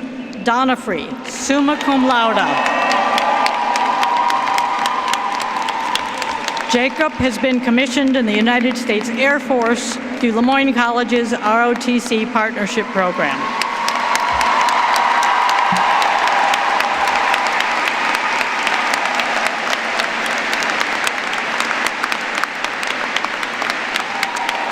Brian Scott Pompa, summa cum laude.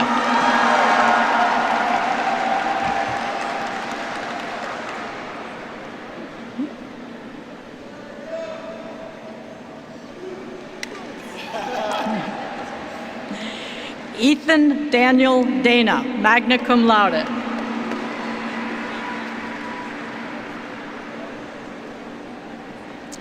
Benjamin Michael Courtwright.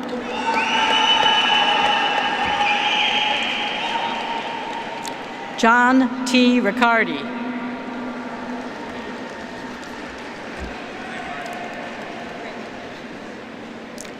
Emily Laurie Atkinson, summa cum laude.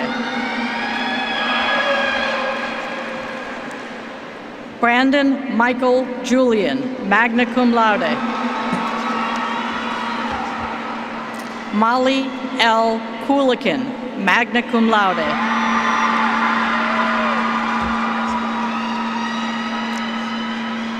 Nathaniel J. Fiske.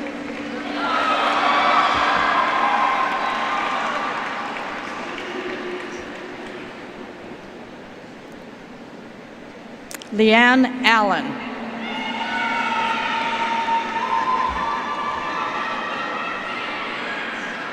Andy Scott Collins, cum laude.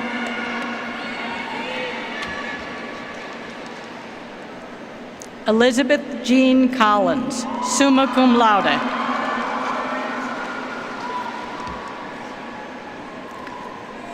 Riley Elizabeth Capoletti, summa cum laude.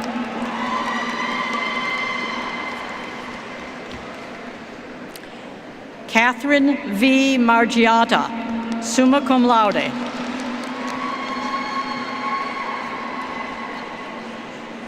Mary P. Fallon, summa cum laude.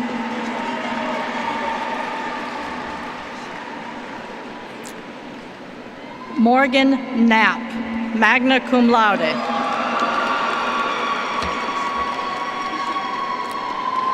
Lillian Marie Spencer.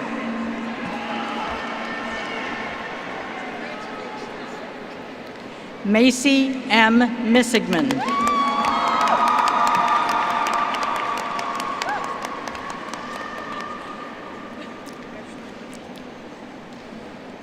Savon D. Baldwin.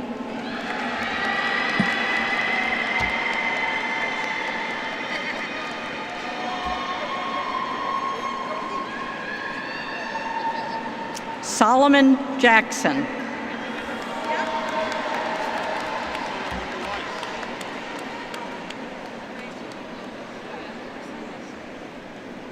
Braylon Mallory Holcomb.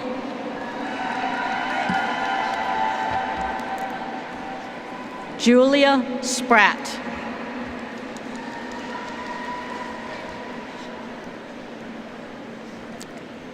Marissa Redmond, magna cum laude.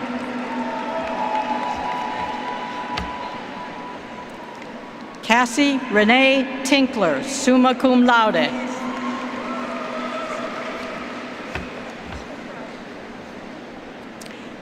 Greta Luann Jasinski, magna cum laude.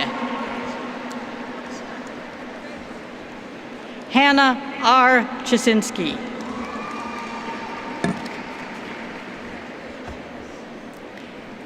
Ivanka Lubov Jaramchuk, magna cum laude.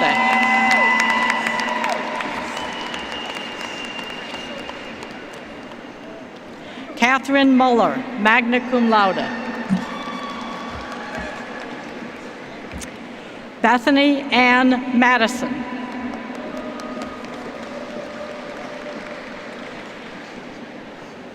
Colleen Marie Fitzpatrick, summa cum laude.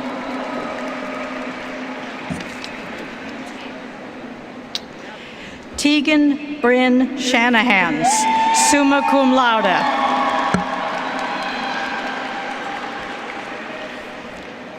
Ananda P. Norris.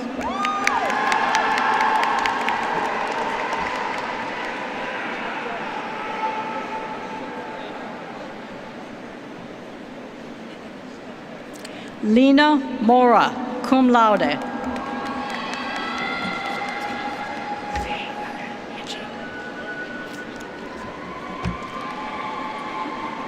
Deja Patrice Monique McDonald. Christina Eva Janik.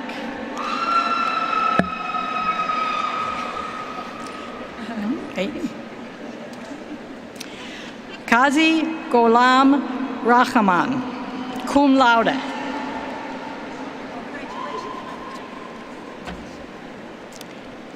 Patrick Joseph Gilbert.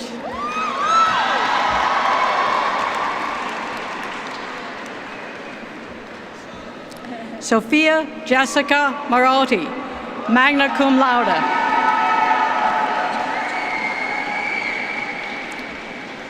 Lana Nicole Brindisi, cum laude.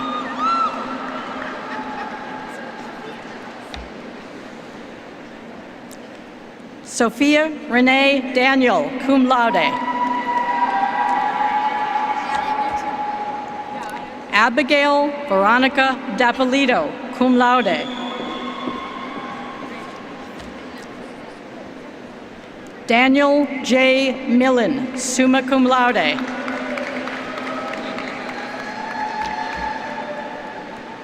Alexandra Elizabeth Greco.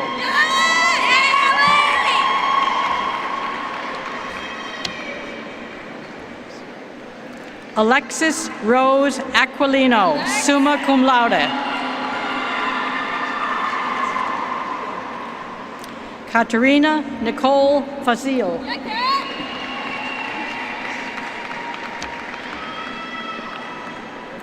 Madeline Amy Rhodes, cum laude.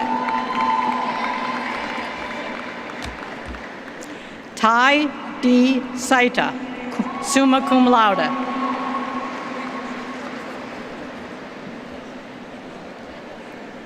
Bree Kelsey O'Brien, magna cum laude.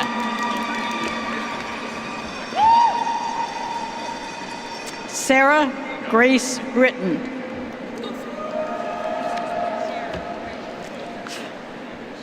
Kyla M. DeForest, cum laude.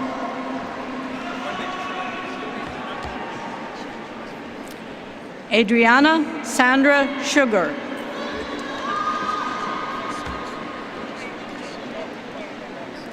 Jack P. Coyer. Brian M. Finnerty, magna cum laude. Connor Michael Wells.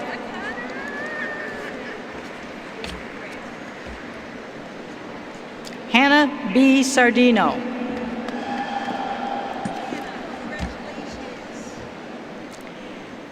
Carrie Ann Sardino.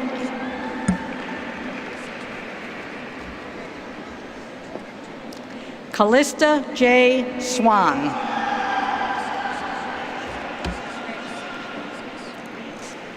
Hunter Allen Metzler.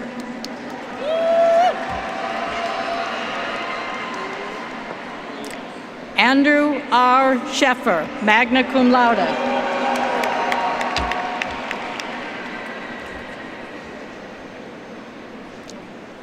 Ethan R. Fish.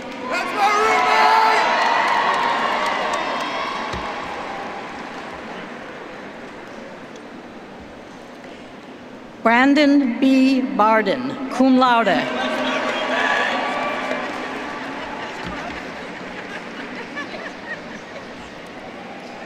Jacob T. Stewart, magna cum laude.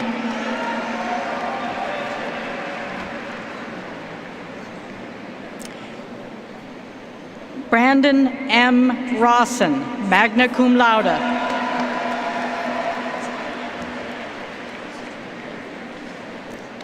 Joseph J. Adamo III.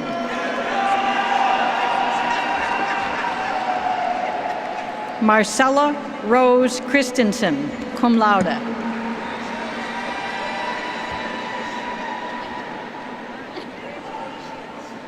Michael Ann Melfi, summa cum laude. Victoria Joan Seleka, magna cum laude.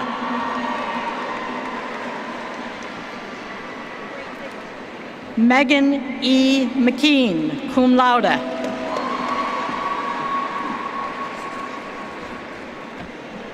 Reagan Lee Parota, summa cum laude.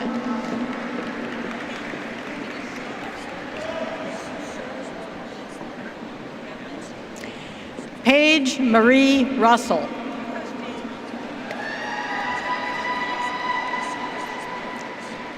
Hirudin Baltic, cum laude.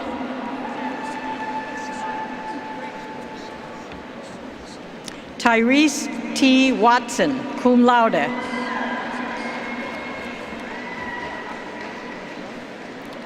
Hep C. Huen.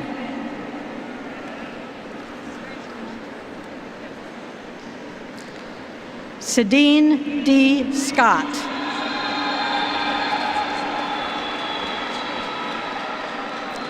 Tadra M. Needle, cum laude.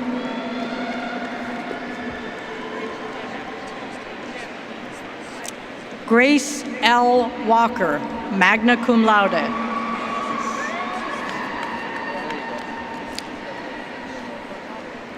Yanizel Zapata Perez.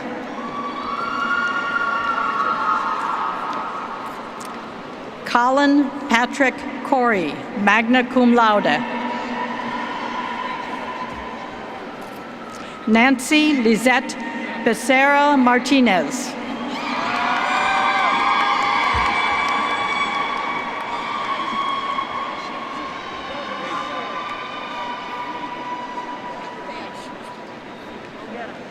Thank you, Dean Mitchell. I now invite Dr. Dipankar Rai, Associate Professor of Marketing and incoming Associate Dean of Madden School of Business, to come forward and read the names of the graduates from the Madden School of Business. Molly Rose Walsh. Molly is being congratulated by her mother, Mary Walsh, Enrollment Management's Metro New York Recruitment Manager. Jack Riley Simser. Jack is being congratulated by his father, Tim Simser, General Maintenance for our physical plant.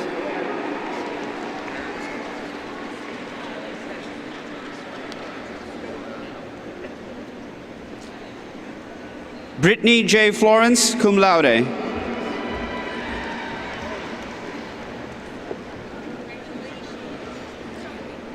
Daniel E. Stinson.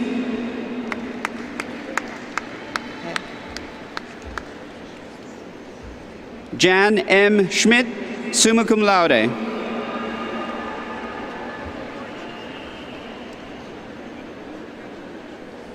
Tricia C. Dwyer.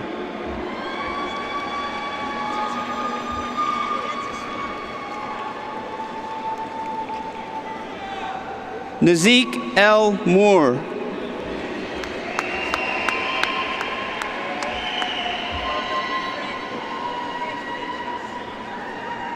Cameron A. Carter, magna cum laude.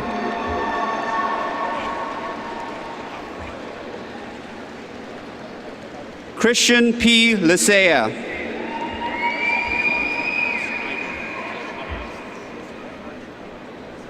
Joshua Matthew Doback.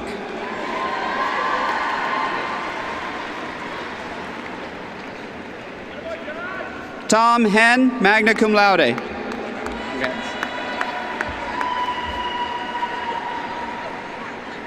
Terrence Sebastian Chrysler Howard, cum laude.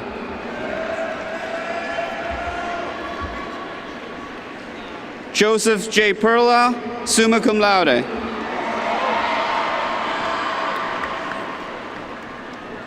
Nicholas John Sorrow. John Patrick Lynch.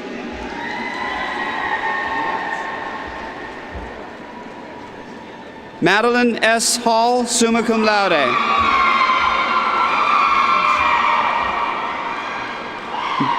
Julia L. Shanahan, cum laude.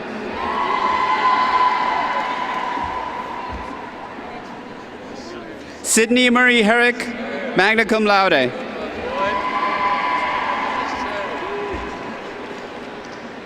Alec J. Cady.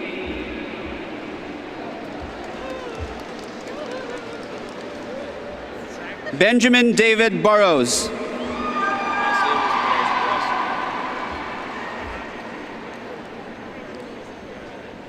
Carter Stephen Bresky.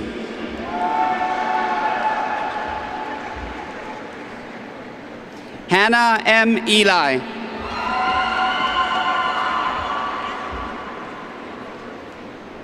Hannah Louise Brown Trice.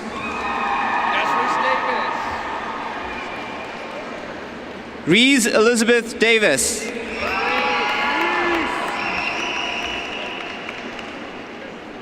Catherine Elizabeth Nelson. Good. Carson David Ferguson, cum laude.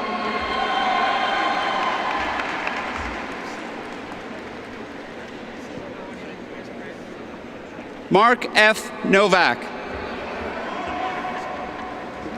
Yeah.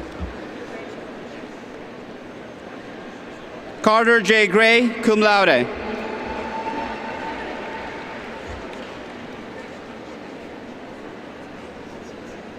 Christopher Charles Belliboni.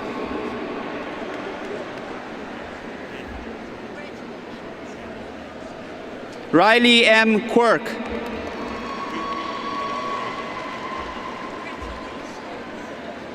Catherine G. O'Brien, magna cum laude.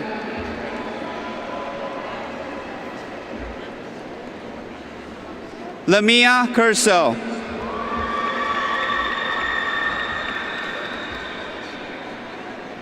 Sean Arthur Hovey, magna cum laude.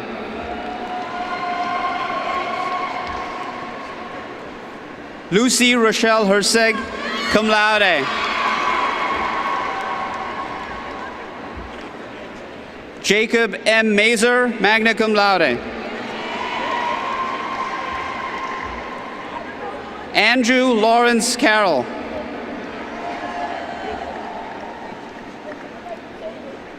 Andrew J. Roden.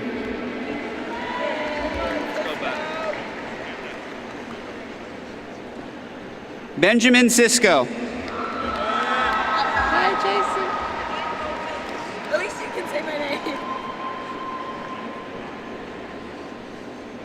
Go Bells, that's what it says. J.C. Lynn Lafferty. Thank you, Rob. Yep. Joseph C. Tremblay.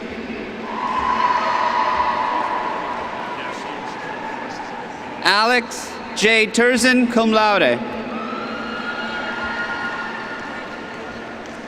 Patrick Michael Stanistreet.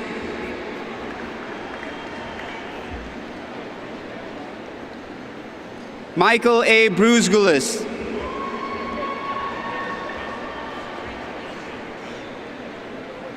Daniel Elizabeth Green, cum laude.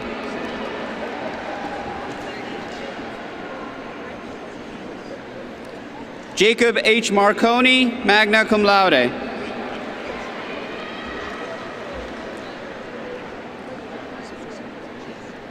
Jessica Michelle Arnold.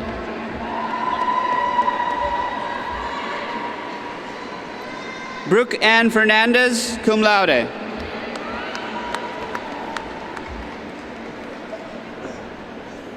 Salvatore Sam Cesario, Jr., summa cum laude.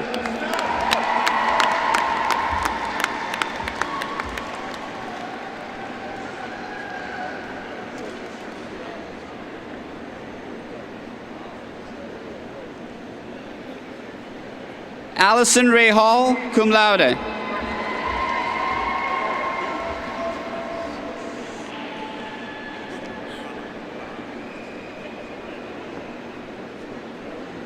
Nessa Mae Mackay.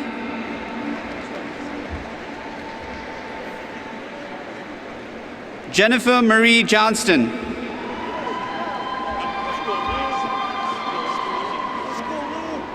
Luke R. Petty.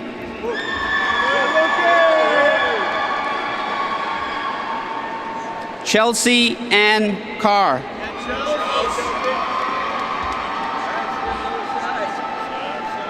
Benjamin Shane Tedeschi. Michael B. Murphy. Benjamin P. Natale.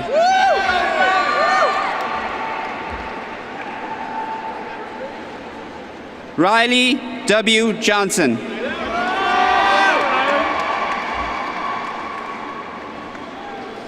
Kyle M. Harrington.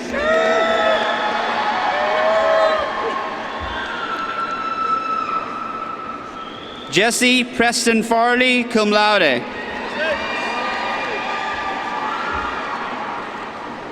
Matthew A. Groh.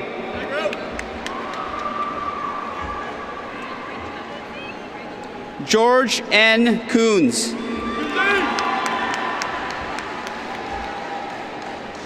Jonathan Michael Abbott.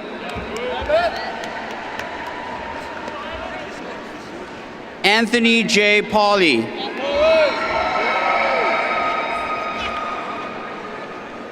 Christian Michael Daly.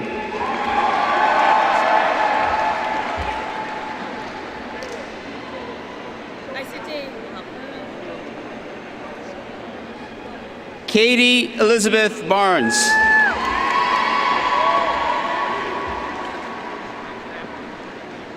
Elizabeth Ann Madison, cum laude.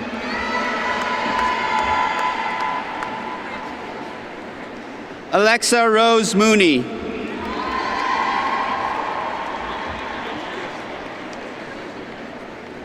Megan Patricia Van Wormer, magna cum laude. Caitlin Lee Cordway.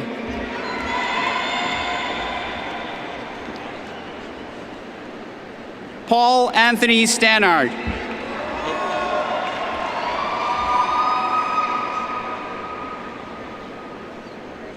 Jacob P. Schmidt, magna cum laude.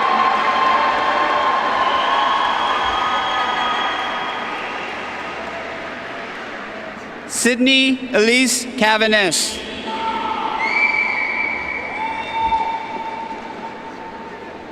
Shannon M. Cagle, summa cum laude. Jason Francis Shad, summa cum laude. Casey Green Alston, cum laude. Joshua Ryan Knapp.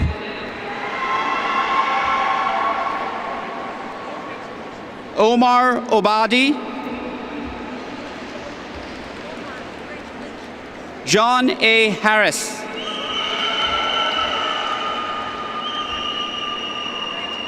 Domenico Francesco Consolo. Jack W. Highweiler. Richard C. Kuhar, magna cum laude.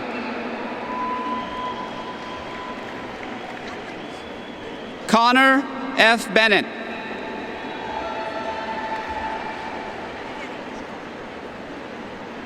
Ryan R. Dubord.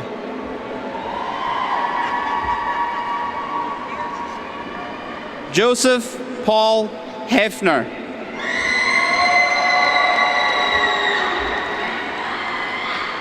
Kylie M. Shunfio, cum laude. Drew Alexander Knapp, summa cum laude.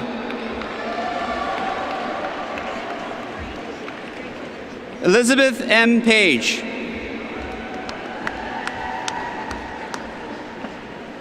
Max T. Waters.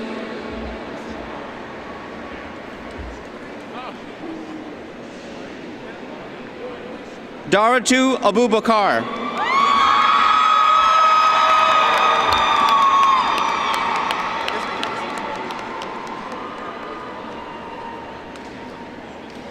Safet Shuljik.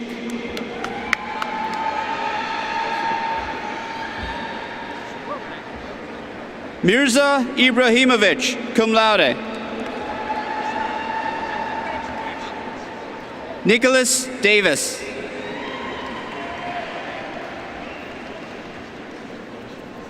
Liam M. Wenk, cum laude.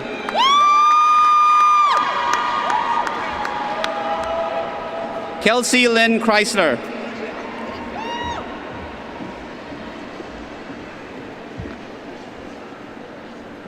Tahlia Countryman.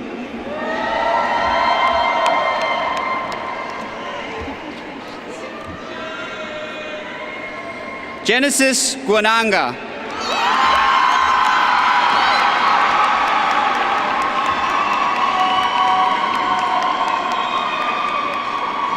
Ashley Altagracia Dominguez.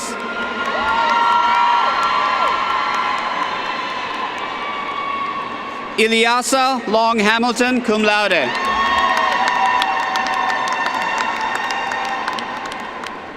Hannah M. Mesvin.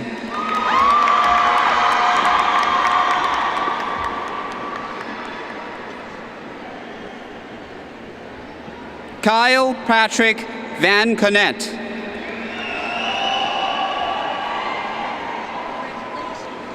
William Paul Bilo.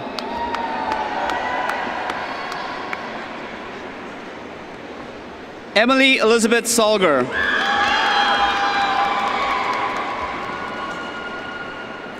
Joseph R. Lavec.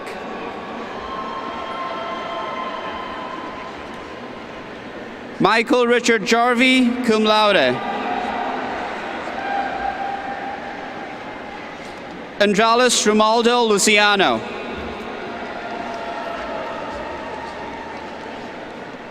Janet Laura Lorente, magna cum laude. Lady Leah Nodarse.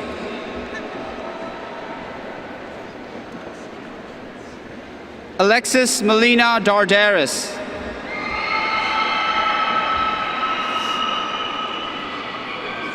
Jessica E. Procopio.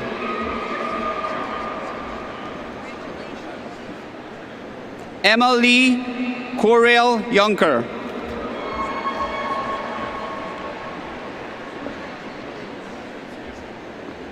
Genevieve Vinuen.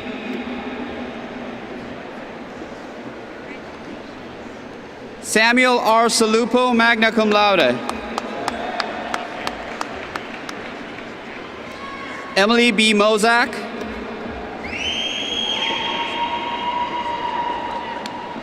Kendall Gorick, magna cum laude. Cassidy Jade Barrett. Gabriela Sofia Bordonaro. Nasim M. Hussein.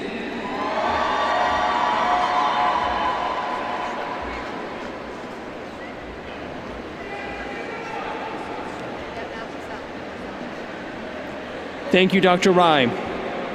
I now invite Dr. Margaret Wells, Dean of the Purcell School of Professional Studies, to come to the podium and read the names of the graduates from the Purcell School of Professional Studies.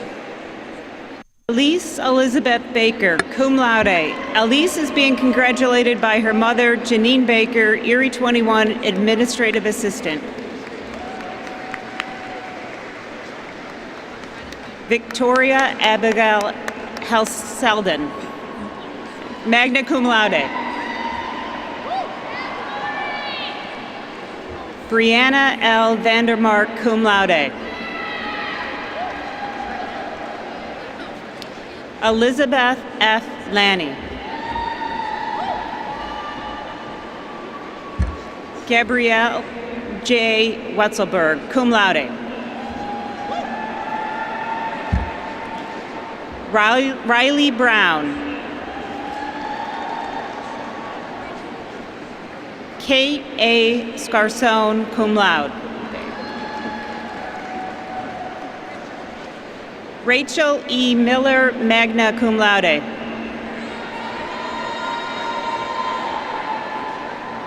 Angel K. Newcomb, magna cum laude.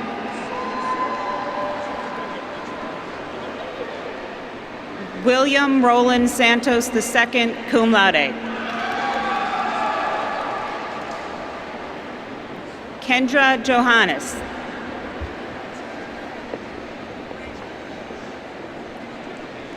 Michaela Ann Cortez.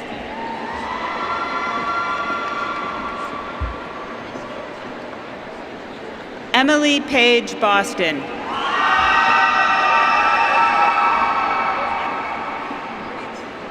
Zoe Louisa Thompson, summa cum laude. Taylor Glazier, magna cum laude. Alexa Nicole Petraitis.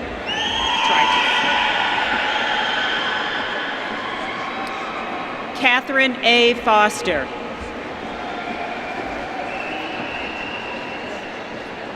Kathleen A. Chor, magna cum laude.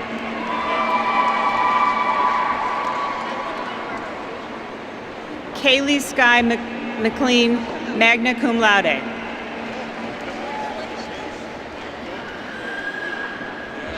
Emma Christopher N. Weiler, cum laude.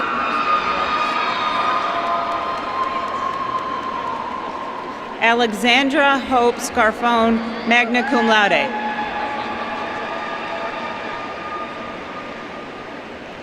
Gabriela Corregioso, magna cum laude. Quinn Catherine Kinsella, magna cum laude. Raylyn D. Bean, cum laude. Cassandra Ann Lawson. Abigail Elizabeth Miller. Lynn Tran Lam, summa cum laude.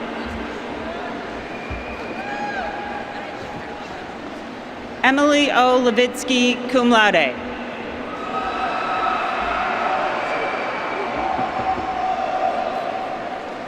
Talia Framada Rodriguez, magna cum laude.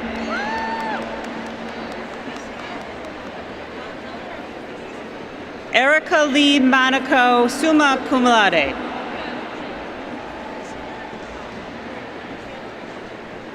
Paige E. Togni, magna cum laude.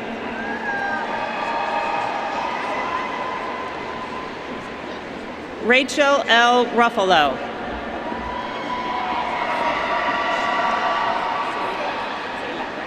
Horn? Okay. Stella Horn, cum laude.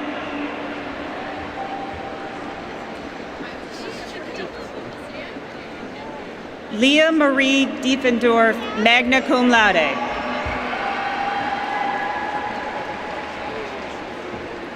Brenna E. Hughes, summa cum laude.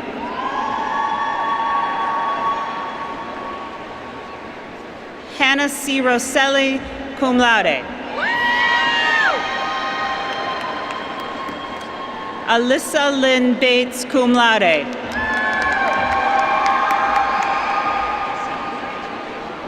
Alexis C. Burleson, magna cum laude.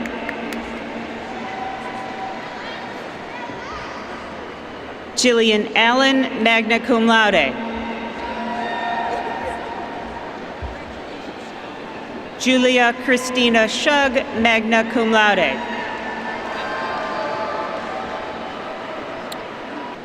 Jordan A. Samo, cum laude.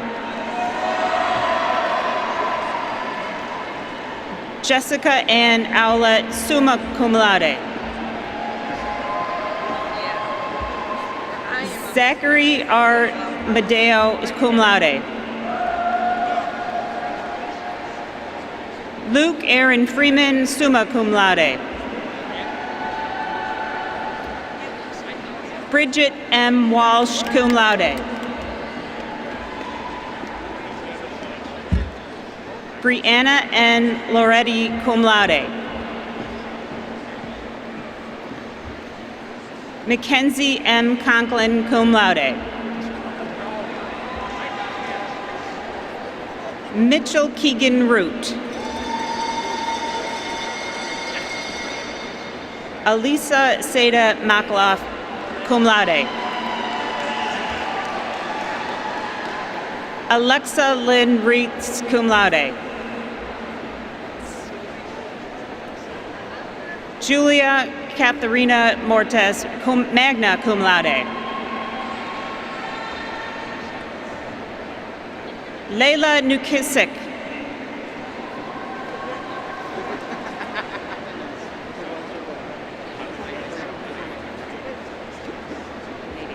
Saro M. Denadian.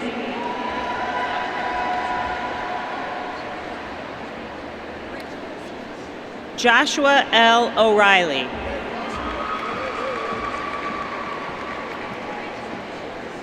Madeline J. Sheehan.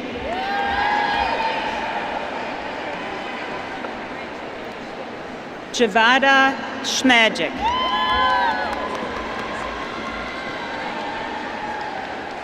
Alexis L. Gassini.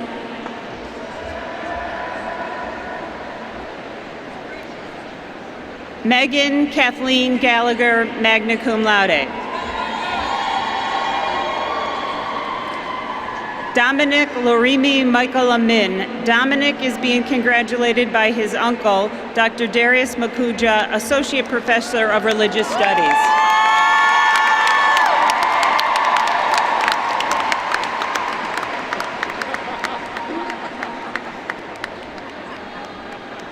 Samir Saba.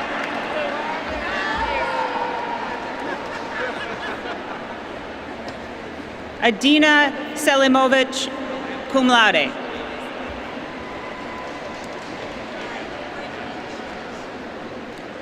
Alam A. L. Corzone, magna cum laude.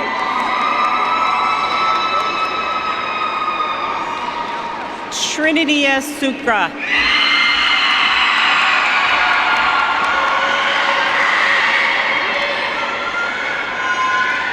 Jolise Togisane.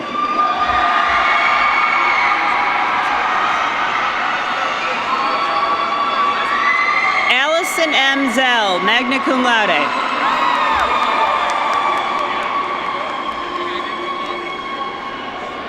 Cameron L. Cupra, cum laude.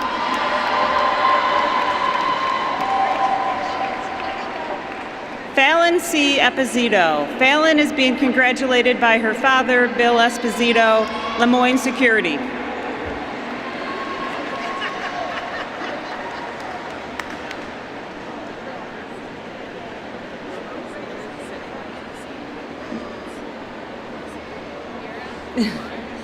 Mary G. Stefanos. Catherine Emily Diston.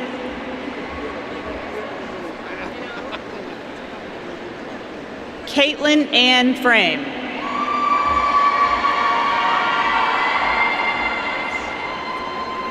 Madison N. Gwynn.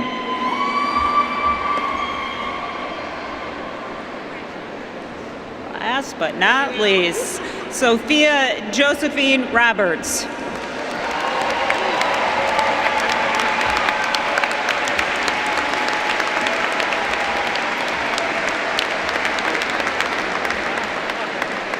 Thank you, Dean Wells.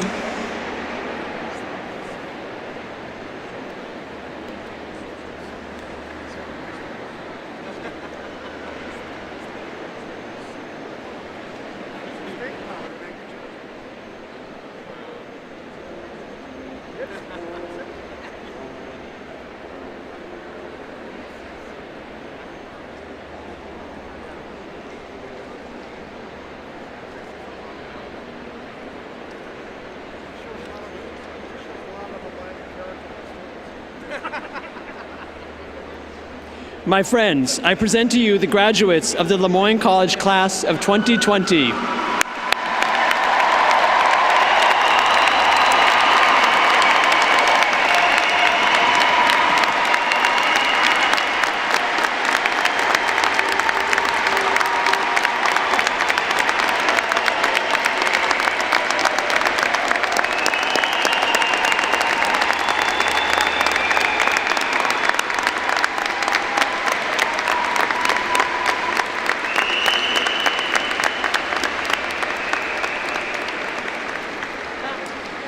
Before we conclude, I would like to thank our extraordinary staff who helped make this commencement ceremony a success.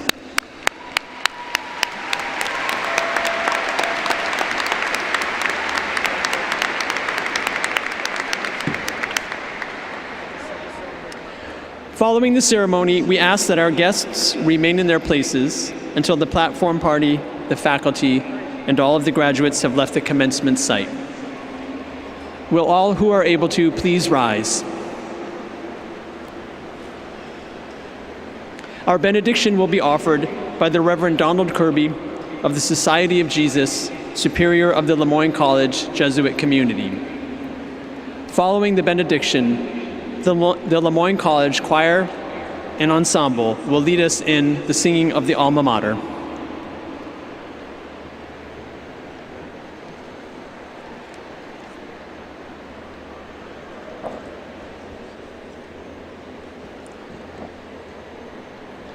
Now that we have concluded the commencement, now I would like to give the students a blessing.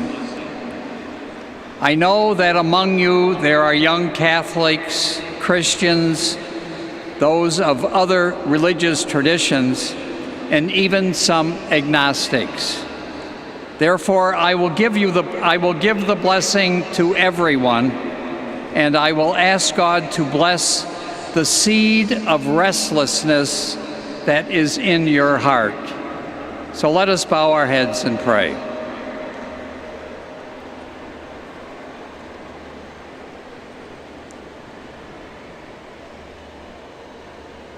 Lord God, look at these young people. You know each one of them. You know what they think. You know that they want to move forward to make a better world. Lord, make them seekers of good and happiness. Make them active in their journey and in their encounter with others. Make them bold in serving. Make them humble in seeking the truth and carrying it forward to bear fruit, to have identity, and to have belonging. May the Lord God, accompany all these young people on their journey, and may God bless everyone. Amen.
The 72nd commencement of Lemoyne College is now concluded. Graduates, go forth and change the world for the better as you have learned to do. Care for yourselves and others as whole persons whose bodies, minds, and spirits need nurturing. Seek justice and build communities that are hospitable and open to all. Serve as wise custodians of our common home, planet Earth, to create a sustainable future for the generations to come. And know that we at Lemoyne will always be here to support you and welcome you home to the Heights. May God bless each and every one of you today and always.